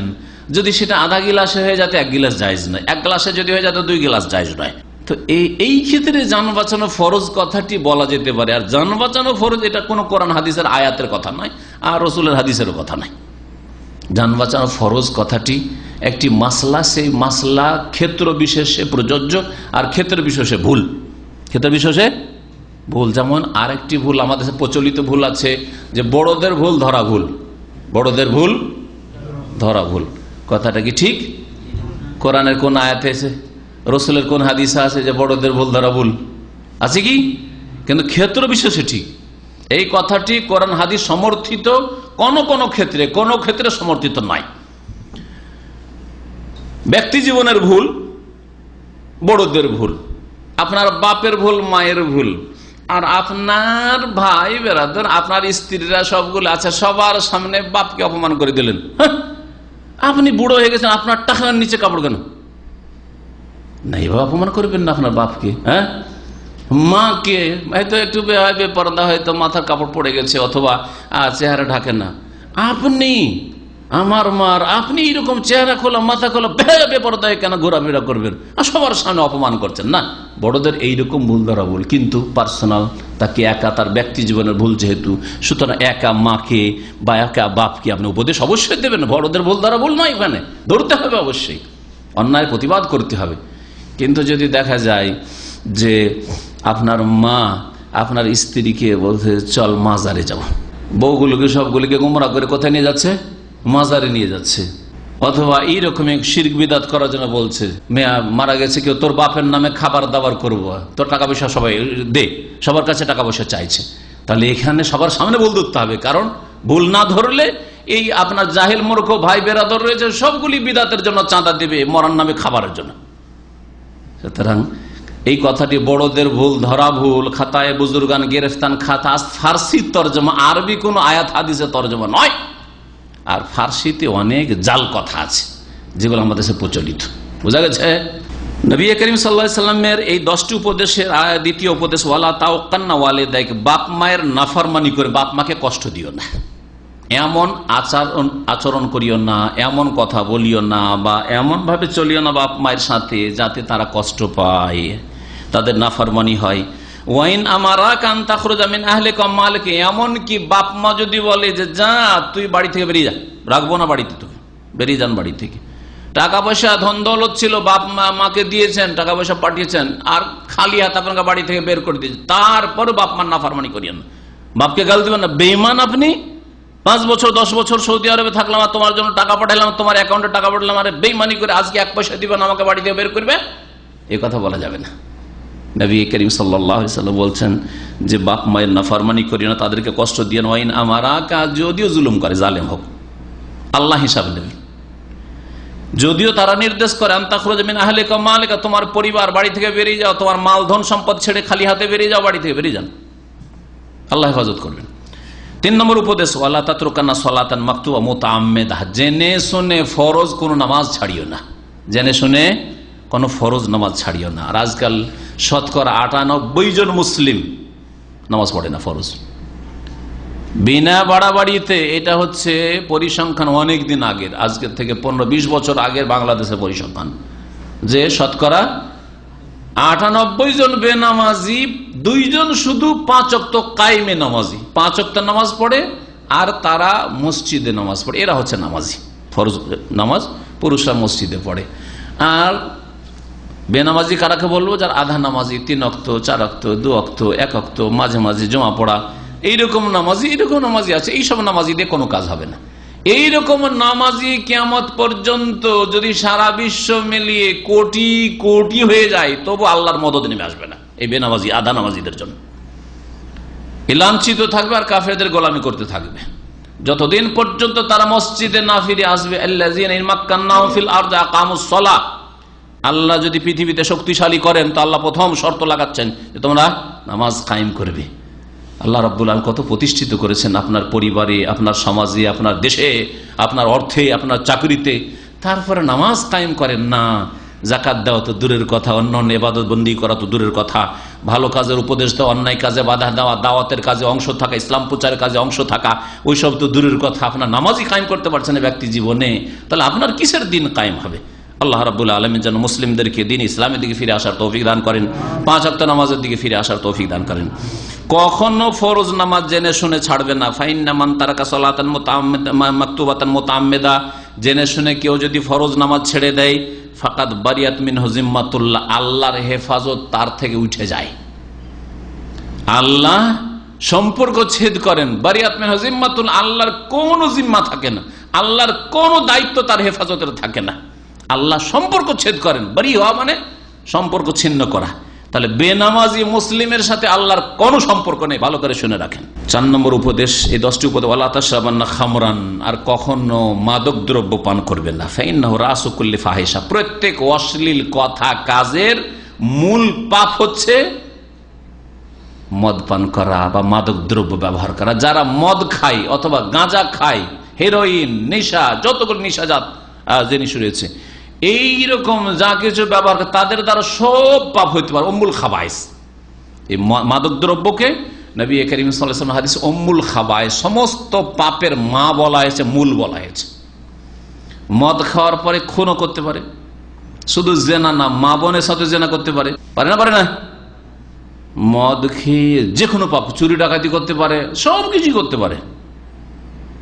মদ খাওয়ার পরে আর হুঁশ দিশে থাকে না। এই জন্য নবী করিম কঠোরভাবে নিষেধ করেছেন, ওয়াইয়াকা ওয়াল মাসিয়াহ, আর সাবধান গুনাহ থেকে, গুনার জীবন থেকে বেঁচে থাকে। ফাইন্না বিল মাসিয়াতি হাল্লা সাখাতুল্লাহ আযজা ওয়া জাল্লা, কারণ গুনাহ করলে, আল্লাহর নাফরমানি করলে আল্লাহর গজব নেমে আসে, আল্লাহর ক্রোধ নেমে আসে। 6 নম্বর উপদেশ, ওয়াইয়াকা ওয়াল ফিরার মিনাজ যাহাফ, আল্লাহর রাস্তায় জেহাদের যদি সুবর্ণ সুযোগ চলে আসে, আল্লাহর দ্বীনের হেফাজতের জন্য, মুসলিম দেশের হেফাজতের জন্য, আহলে সুন্নাতের হেফাজতের জন্য, মুনাফিকরা আহলে সুন্নাতের বিরুদ্ধে ষড়যন্ত্রে লিপ্ত হয়েছে, এইরকম যদি আল্লাহ পাক সুযোগ দিয়ে দেন কোথাও, তাহলে কখনো রণক্ষেত্র জিহাদ ফিসাবিল্লাহ থেকে পিছপা হয়ে ফিরে আসবে না, কখনো পিঠ দেখাবে না কাফেরকে, মুনাফিককে। ওয়াইয়াকাল ফিরার মিনাজ যাহাফ, তবে নবী করিম সাল্লাল্লাহু আলাইহি ওয়াসাল্লাম সবসময় বলেছেন, লা তাতামান্নাউ লিকাল আদুফি, কখনো এই আকাঙ্ক্ষা করিও না যে দুশমনের সাথে মুখামুখি হোক, যখন তখন মুখামুখি হতে চাইবেন, এই আশা করিয়েন না। আল্লাহ নিরাপদে রাখুন আর দুশমনকে আল্লাহ দূরে রাখুন, এটাই সবসময় আশা আকাঙ্ক্ষা থাকবে। ওয়াইজা লাকিতুমুহুম ফাসবুতু, তবে সামনাসামনি হয়ে গেলে আর উপায় নেই, এই কাফেরদের বিরুদ্ধে লড়তেই হবে, মুশরিকদের বিরুদ্ধে লড়তে হবে, আল্লাহর দুশমন, আল্লাহর দ্বীনের দুশমন, সাহাবায়ে কেরামদের দুশমনের বিরুদ্ধে লড়তে হবে। ফাসবুতু, তাহলে অটল থাকো, আর পিছনে ফেরা চলবে না, পেছন দিকে ফেরার কথা চিন্তা করবে না, সামনে বাড়বো। মারে তো গাজী, হ্যাঁ, আর মরে তো শহীদ, যদি মেরে আসতে পারি তাহলে গাজী হয়ে ফিরে আসবো, আর যদি মারতে গিয়ে মরে যাই তাহলে শহীদ হয়ে যাব। এইরকম ঈমান রাখতে হবে। নবী করিম সাল্লাল্লাহু আলাইহি ওয়াসাল্লাম বলছেন, ওয়াইন হালাকান নাস, যদিও মানুষ মারা যায়, ওয়াইদা আসাবান নাস মুতান ওয়ান্তা ফিহিম ফাসবুত। আর একটি উপদেশ দিচ্ছেন, কোন এলাকায় যদি মহামারী চলে আসে, আমাদের দেশে আগের যুগে খুব মহামারী আসতো, হ্যাঁ, বসন্ত, গুটি বসন্ত হইতো, শুনেছেন? গুটি বসন্ত, দাগ দাগ যে হয়ে যেত, হয়ে বেশিরভাগই বাঁচত না, আর কেউ যদি বাঁচত তা একেবারে চেহারা আর শরীর একবার পুরো দাগ দাগ হয়ে যেত, গুটি বসন্ত। আলহামদুলিল্লাহ এই মহামারী গিয়েছে, কিন্তু নতুন নতুন মহামারী দেখেছে। যেমন নতুন নতুন পাপ মুসলিম সমাজে দেখা দিচ্ছে, তেমন নতুন নতুন মহামারীও আল্লাহর গজব নেমে আসছে। কলেরার মহামারী ছিল, ডায়রিয়ার মহামারী, তারপরে আপনার আজকাল এই যে যতগুলি কি রয়েছে নতুন নতুন যেগুলো কি বলছেন, বিভিন্ন বিভিন্ন যেগুলো ভাইরাস অথবা যেগুলো কি বলছে ফ্লু ফ্লু ফ্লু যেগুলিকে বলা হচ্ছে বিভিন্ন, এগুলো নতুন মহামারী। তারপরে জেনার সমকামিতা আর অবাধ মেলামেশা নারী পুরুষের, এগুলির কারণে এডস যে আযাব, এগুলিও মহামারী, জাতি ধ্বংস হয়ে যাচ্ছে। যদি কোনো এলাকায় মহামারী নেমে আসে, ওয়ান তাফিম, আর সেখানে তুমি বসবাসকারী, সেখানে চাকরি করছো অথবা সেখানে বাড়ি, তাহলে ফাসবুত, সেখানে থাকো, পালায়ন করিও না। কারণ পালিয়ে গেলে হতে পারে যে তোমাকে ভাইরাস আক্রমণ করেছে, আর সে ভাইরাস নিয়ে তুমি এখান থেকে মক্কা পালিয়ে গেলে, মদিনা পালিয়ে গেলে, ভাইরাস নিয়ে যে মদিনা মক্কা পৌঁছে দিলে তুমি, এইখান থেকে মহামারী এসছে আর চলে গেলেন দেশে, দেশে গিয়ে দেশে মহামারী ছড়াই দিলেন। এই জন্য নবী করিম সাল্লাল্লাহু আলাইহি ওয়াসাল্লাম নিষেধ করেছেন। এইরকমই যদি জানতে পারেন যে না দেশে মহামারী দেখা দিয়েছে আর আপনি এখানে আছেন, তাহলে ঢুকবেন না, নবী সাল্লাল্লাহু আলাইহি ওয়াসাল্লাম নিষেধ করেছেন। দেশে কোন দেশে মহামারী আর আপনার সেখানে যাওয়ার প্রয়োজন ছিল, যে এখন যাবেন না। কারণ এক তো হতে পারে, আর যদি নাও হয় তো আপনার ঈমান খারাপ হতে পারে। হয়তো এখানে ওই রোগ ছিল না, কিন্তু ওখানে গেলেন আপনি আর ওই রোগে আপনি আক্রান্ত হয়ে পড়লেন, তখন আপনার ঈমান খারাপ হয়, আমি না আসলেই ভালো হইতো, আসলাম সেই জন্য বিপদ চলে আসলো। যার ফলে নবী করিম সাল্লাল্লাহু আলাইহি ওয়াসাল্লাম কোনো জায়গায় যদি মহামারী থাকে সেখানে যেতে নিষেধ করেছেন, আর আপনার এলাকায় যদি মহামারী চলে আসে সেখান থেকে অন্য জায়গায় পালাতে নিষেধ করেছেন। ওয়ানফিক আলা ইয়ালিকা মিন তাওলিকা, আর তোমার পরিবারের উপর খরচ করো তোমার আয় উপার্জন অনুপাতে, তোমার যতটা সাধ্য আছে সাধ্য অনুযায়ী তোমার পরিবারের উপর খরচ করো, তাহলে কখনো ঋণগ্রস্ত হবেন না আপনি, কখনো আপনি অভাবী হবেন না, কখনো মানুষের কাছে অপদস্থ হবেন না, অপমানিত হবেন না। আর যখন মনে করেন রে আমার আশেপাশে এত টাকা খরচ করে, এইরকম গাড়ি ব্যবহার করে, এইরকম বাড়ি, আর এইরকম তারা খাই দায়, এইরকম তাদের চলাফেরা, আর আপনার স্ত্রী যদি এরকম চিন্তা করে যে দেখেন পাশের ভাবি এইরকম কাপড় চোপড় পরে আমাকে কি দিচ্ছেন আপনি, বা তুমি কি দিচ্ছ, আমার ছেলে মেয়েদের তুমি কি দিচ্ছ, ওই রকম দিতে হবে, এই করতে হবে, সেই করতে হবে, যদি করতে যান তাহলে হবে কি অভাব দেখা দিবে, ঋণগ্রস্ত হবেন, আর মানুষের গাল খাবেন, গলায় গামছা দিবে, টাকা দিয়ে এখান থেকে যা উঠতে পাবি না, বেজ্জত হইতে হবে, আর কত যে গালমন্দ শুনতে হবে, অভাবে স্বভাব নষ্ট হবে, অভাবে স্বভাব নষ্ট হয়ে যাবে। কখনো আপনি অন্যের দিকে তাকিয়ে খরচ করবেন না, অন্যরা যেভাবে চলছে সেভাবে আমাকে চলতে, আমার পরিবারকে চালাতে হবে, কোনো প্রয়োজন করে না। আল্লাহ পাক আমাকে যা দিয়েছেন তাতে আমাকে আমার মাসের খরচটা জুড়াইতে হবে। কিভাবে এটা দিয়ে আমি আমার মাসকে চালাবো, মাসের খরচ চালাবো, আমাকে তার জন্য প্ল্যানিং করতে হবে। আমার পরিকল্পনা আমার কাছে আমার মতো, আমার পাশের বাড়ির মতো নয়, এভাবে চলতে হবে। নবী করিম সাল্লাল্লাহু আলাইহি ওয়াসাল্লাম এই উপদেশ দিয়েছেন। দুনিয়ার ক্ষেত্রে রাসূলুল্লাহ সাল্লাল্লাহু আলাইহি ওয়াসাল্লাম হিতাকাঙ্ক্ষী ছিলেন। এই দুনিয়ার বিষয়, এটা দুনিয়ার বিষয়, দিনের বিষয়ের চাইতে বেশি দুনিয়ার বিষয়, যে আপনার সাধ্য অনুযায়ী আপনি আপনার পরিবারের উপর খরচ করেন। এক্ষেত্রে কৃপণতা করবেন না। অনেক আবার কৃপণ, এমন কৃপণের কৃপণ যে পরিবার নিয়ে থাকতে পারবে, তার বলছে না না না দেশেই রাখবো, দেশে থাকলে এখানে আমি 200-300 টাকা খেলাম, বাকি টাকা জমা করলাম। আর অনেকে আছে যে ওখানে শ্বশুর বাড়িতে রেখে দিয়ে শ্বশুর শাশুড়ি খরচ চালাচ্ছে ফ্রিতে, ওইদিকে ছেলে মেয়ে মানুষ হচ্ছে, আর এইদিকে টাকা পয়সা জমাচ্ছে। এইরকম কাজ করবে না, কৃপণতা করবেন না। দিতে পারবে আপনি স্ত্রী ছেলে মেয়েকে, আপনি দিতে পারবেন, দিচ্ছেন না, এইরকমও করবেন না। ওয়ালা তারফা আনহুম আসাকা আদাবান, আর আদবের লাঠি ছেলে মেয়ের ওপর থেকে উঠিয়ে নেবেন না। অর্থাৎ আপনি ছেলে মেয়েকে স্বাধীন ছেড়ে দেবেন না, আরে না না না না মারতে নাই ছেলে মেয়েকে, হ্যাঁ ছেলে মেয়েকে এইভাবে ধমক দিতে নাই, ভয় পেয়ে যাবে, তখন তার মানসিক অবস্থা দুর্বল হয়ে যাবে। আজকালকার এক শ্রেণীর মূর্খদের কথা এগুলো। কি বলে জানেন, বেশি বাচ্চাদের ধমক দিতে হয় না, না হলে রাত্রে চমকে উঠবে, ভয় পাবে, তারপরে কাপুরুষ হয়ে যাবে, ও বাহাদুর বানাবে, সেজন্য ছেড়ে দিয়েছে। আর যার তার ছেলে মেয়েকে মেরে চলে আসছে। হ্যাঁ, এটা কি বাহাদুরি মনে করে এক শ্রেণীর বেকুবগুলো। তো আপনার ছেলে ভুল করছে, মেয়ে ভুল করছে, তারপরে আপনি না না না কোনো আদব দিবেন না, ধমক দেবেন না, একটা মারও দেবেন না, হালকা মার দেবেন না। তখন কি বিভিন্ন রকমের ওজোর, এক তো এগুলো কথা বললাম যেগুলো, আর এছাড়া রয়েছে কি আজকালকার ওজোর জানেন কিছু মডার্ন লোকদের, আরে আমরাও তো এককালে ওই রকম ছিলাম, আমরাও যদি এই যুগে যৌবনে থাকতাম তা আমরাও এইরকম করতাম। আজ এত কি আর বাধা দেওয়া যায়? যখন ছেলে মেয়েরা বড় হয়েছে, স্কুলে যাচ্ছে, তখন ওদের তো বন্ধু বান্ধব থাকবেই, মেয়ের বন্ধু থাকবে, ওর মেয়ের বন্ধু থাকবে, অসুবিধা নেই। আজকাল যুগটাই ওই রকম হয়ে গেছে, যুগের দোষ চাপিয়ে দিল, মেয়েকে নির্দোষী করে দিল, মেয়েকে দিল নির্দোষী করে, আর যুগের উপর দোষ চাপিয়ে দিল, যুগের উপর দোষ চাপিয়ে দিল, আল্লাহর উপর দোষ চাপিয়ে দিল। ঠিক না? লাতাসুবুদ্দার, তোমরা জামানাকে গালমন্দ করিও না, ওর মেয়েকে কিছু বলবে না, মেয়ে বেহাবে পর্দা। অন্য যুবকের রিক্সাতে চড়ে যাচ্ছে, হয়তো মোটরসাইকেলে চড়ে যাচ্ছে, খোঁজ পাওয়া যাচ্ছে পার্কে চলে গেছে, অসুবিধা নাই, অসুবিধা। আজকালকার যুগটা এরকম হয়ে গেছে।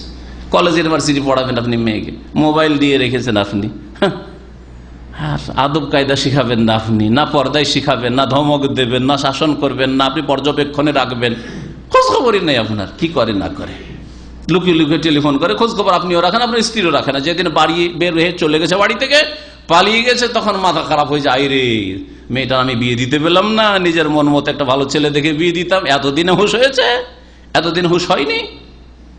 এগুলো আল্লাহর আযাব, এগুলো আল্লাহর আযাব। এটাকে মনে করেন যে আপনার মেয়ের দোষ, এটা আল্লাহর আযাব, আপনার পাপের দোষ, আপনার পাপের দোষ আর আপনার স্ত্রীর পাপের দোষ। ভালো করে মনে রাখিয়ে এগুলো কথা। নবী করিম সাল্লাল্লাহু আলাইহি ওয়াসাল্লাম বলছেন যে তোমার আদবের লাঠি ছেলে মেয়েদের ওপর থেকে উঠিয়ে নিও না। আর 10 নম্বর উপদেশ, ও আখিফহুম ফিল্লাহ, আর আল্লাহর ভয় দেখাবে তাদেরকে, ছেলে মেয়েদেরকে আল্লাহর ভয়টা যাতে তাদের অন্তরে তৈরি হয়, এইরকম মাঝে মাঝে উপদেশ দেবে, শিক্ষা দেবে, এমন সিলেবাসে শিখাবে যাতে আল্লাহর ভয় পয়দা হয়। আর যদি স্কুলেই পড়াইতে হয়, আমাদের দেশের স্কুলে ইসলামিক সাবজেক্ট নাই, তাহলে আপনি পাশে ইসলাম শিক্ষা দেন, এটাও একেবারে গैर জরুরি জিনিস হয়ে গেছে, অতিরিক্ত জিনিস। আজকাল বুঝেন, যদি স্কুলে টিউশন থাকে, কখনো বাইরে ঘুরতে ছেলে মেয়েকে নিয়ে যাবে না। স্কুলে টিউশনের জন্য একটা সাবজেক্টের টিউশনে 500 রিয়াল পর্যন্ত দেয়, কিন্তু একটা হাফেজ সাহেবকে কোরআন শিক্ষার জন্য 100 টাকা দিতে মাথা খারাপ হয়ে যায়।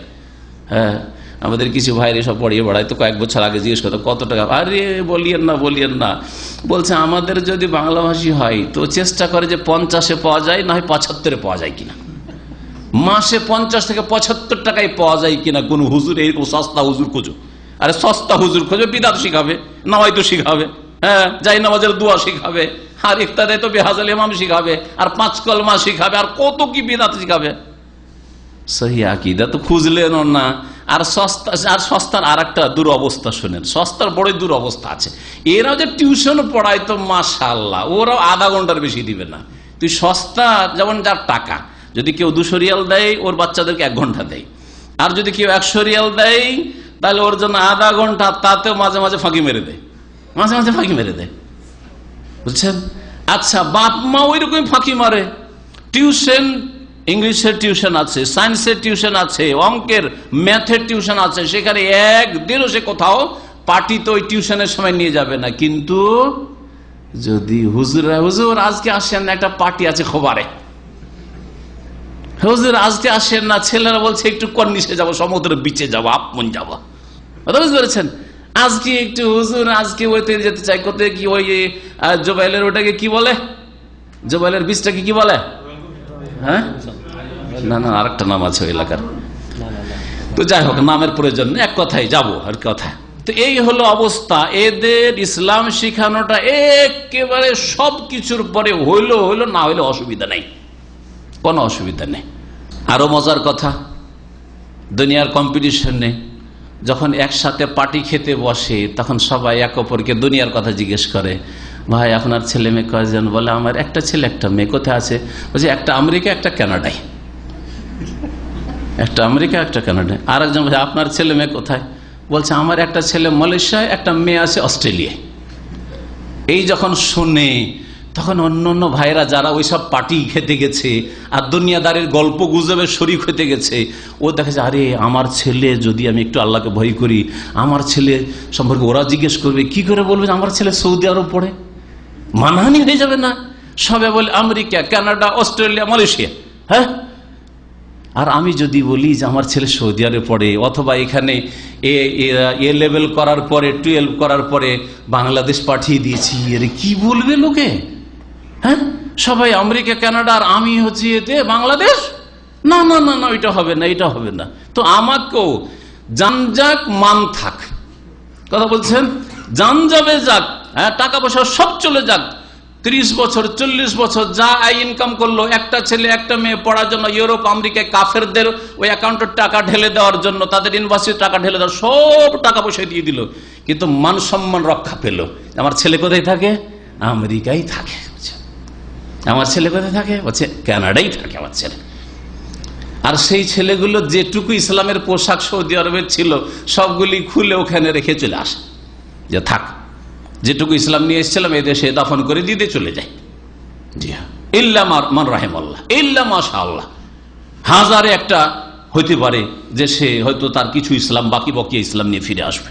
এটা বাস্তব সত্য কথা বলছি, আর তিক্ত অভিজ্ঞতার কথা বলছি, আর অনেক ভাইদের সাথে যোগাযোগ আছে বা সেগুলির খবর আছে, সেই জন্য বলছি। আল্লাহ রাব্বুল আলামিন যেন সকলকে বুঝার তৌফিক দান করেন। এই কম্পিটিশনে যাবেন না কার কি হচ্ছে না হচ্ছে, এই কম্পিটিশনে যাবেন। আলহামদুলিল্লাহ, আমি আরে যদি সৌদি আরবে নাও পড়ে তোমার বাংলাদেশে ফেরান, তবু পশ্চিমা দেশ চাইতে ভালো, পশ্চিমা দেশ চাইতে ভালো। সেখানে অন্তত সমাজের একটা ভয় আছে। আপনার ছেলে সমাজের সামনে, সমাজের ভয় মদ খেতে পারবে না, সমাজের ভয় একটা যুবতীকে নিয়ে রাস্তায় ঘুরতে পারবে না, পারবে? বাংলাদেশে কখনো পারবে না, লজ্জা পাবে আপনার গ্রামে, আপনার আশেপাশে। আরে অমুকের ছেলে, হ্যাঁ, লোকেরা চেনে নেবে, হ্যাঁ, এরা সব আমাকে চেনে যে আমি অমুকের ছেলে, কি করে এই কাজটা করতে পারে। আল্লাহর ভয় না থাকলেও সমাজের ভয় আছে। কিন্তু ইউরোপ আমেরিকা কানাডা যে আপনার ছেলে মেয়েকে পাঠিয়ে দিয়েছে, কার ভয় আছে? না আল্লাহর ভয়, না সমাজের ভয়, কোনো ভয় নেই সেখানে। আল্লাহ রাব্বুল আলামিন আমাদের বুঝার তৌফিক দান করেন। আল্লাহর ভয় যাতে করে ছেলে মেয়েদের অন্তরে পয়দা হয়, এই উপদেশ রাসূলুল্লাহ সাল্লাল্লাহু আলাইহি ওয়াসাল্লামের 10 নম্বর উপদেশ। এই হাদিস মুসনাদে আহমদে রয়েছে, হাদিসটি সহিহ, এবং তাবরানীতে রয়েছে। এই হাদিস ইরওয়াউল গলিলে আলবানী রহমতুল্লাহ আলাইহি হাদিসটিকে সহিহ বলেছেন, আর অন্য সহিহুত তারগিবে তিনি হাসান লিগাইরিহি বলেছেন হাদিসটিকে।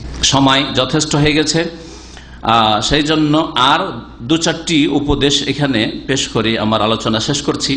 আবু যার রাদিয়াল্লাহু তাআলা আনহু থেকে বর্ণিত, তিনি বলছেন যে আমারানি খালিলি সাল্লাল্লাহু আলাইহি ওয়াসাল্লাম, আমার অন্তরঙ্গ বন্ধু রাসূলুল্লাহ সাল্লাল্লাহু আলাইহি ওয়াসাল্লাম 7টি আমাকে উপদেশ দিয়েছেন, নির্দেশ দিয়েছেন। আমারানি বিহুব্বিল মাসাকিন, আমি যেন গরিব, দুঃখী, দরিদ্রকে ভালোবাসি।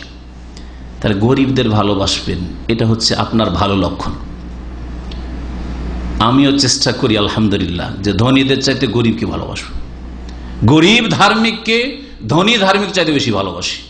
আল্লাহ পাক রব্বুল আলামিন যেন তৌফিক দান করেন, আল্লাহ যেন তৌফিক দান করেন, এবং কথায় কাজে যেন ইখলাস দান করেন। এটা হচ্ছে নবী করিম সাল্লাল্লাহু আলাইহি ওয়াসাল্লামের উপদেশ। আবু যারকে বলছেন যে তুমি কি করবে? বিহুব্বিল মাসাকিন, মিসকিনদেরকে ভালোবাসবে। ওয়াদুনুই মিনহুম, মিসকিনদের কাছাকাছি হবে, অভাবীদের কাছাকাছি হবে, তাদের খোঁজ খবর নেবে। ও আমারানি আন আনজুরা ইলা মান হুয়া দুনি, আর আল্লাহর দুনিয়ার নিয়ামতের ক্ষেত্রে নিচের দিকে যেন দেখি, আমার নিচে কারা আছে। আমার বেতন যদি 2000 থাকে, তো আমার নিচে 1000 আছে, 500 আছে, 300 আছে, ওই দিকে দেখবো। কার 10,000 আছে, ওইটা আমার দিকে লাভটা কি? তো অশান্তি আমার। নিষেধ করেছেন রাসূলুল্লাহ সাল্লাল্লাহু আলাইহি ওয়াসাল্লাম। ওয়ালা আনজুর ইলা মান হুয়া ফাওকি, আমার উপরে যারা আছে ওদের দিকে দেখবো না। নেতৃত্বে আছে, পয়সাতে আছে, হ্যাঁ, আর বিভিন্ন ক্ষমতায় আছে, ওইসব আমার দেখে লাভ নেই। ও আমারানি আন আসিলা রাহিম, আর যাতে করে আত্মীয়দের সাথে সুসম্পর্ক করি, এই নির্দেশ দিয়েছেন। ওয়াইন আদবারাত, যদিও আত্মীয়র লোকেরা আমার সাথে খারাপ আচরণ করে, কথা না বলে, তারপরে তাদের সাথে যেন ভালো আচরণ করি। ও আমারানি আল্লাহ আসআলা আহাদান শাইআ, আর আমাকে নির্দেশ দিয়েছেন, উপদেশ দিয়েছেন যে কারো কাছে যেন কোনো কিছু ভিক্ষা না করি, না চাইতে নিষেধ করেছেন। ও আমারানি আন আকুলা বিল হাক্কে, সত্য কথা যেন বলি, এই নির্দেশ দিয়েছেন। ওয়াইন কানা মুররান, যদিও তিক্ত লাগে, সত্য কথা, হক কথা যদি বলেন তো মানুষকে কি লাগে? হ্যাঁ, তিতা লাগে। যদিও তিতা লাগে, তারপরেও হক কথা বলবেন, কিন্তু হক কথা তিতা জিনিসকে মিষ্টি করে পেশ করার চেষ্টা করবেন। এটা বলবেন না আবার। হ্যাঁ, মুসা আলাইহিস সালাম ফেরাউনের সামনে হক কথা পেশ করেছিলেন না করেন নাই?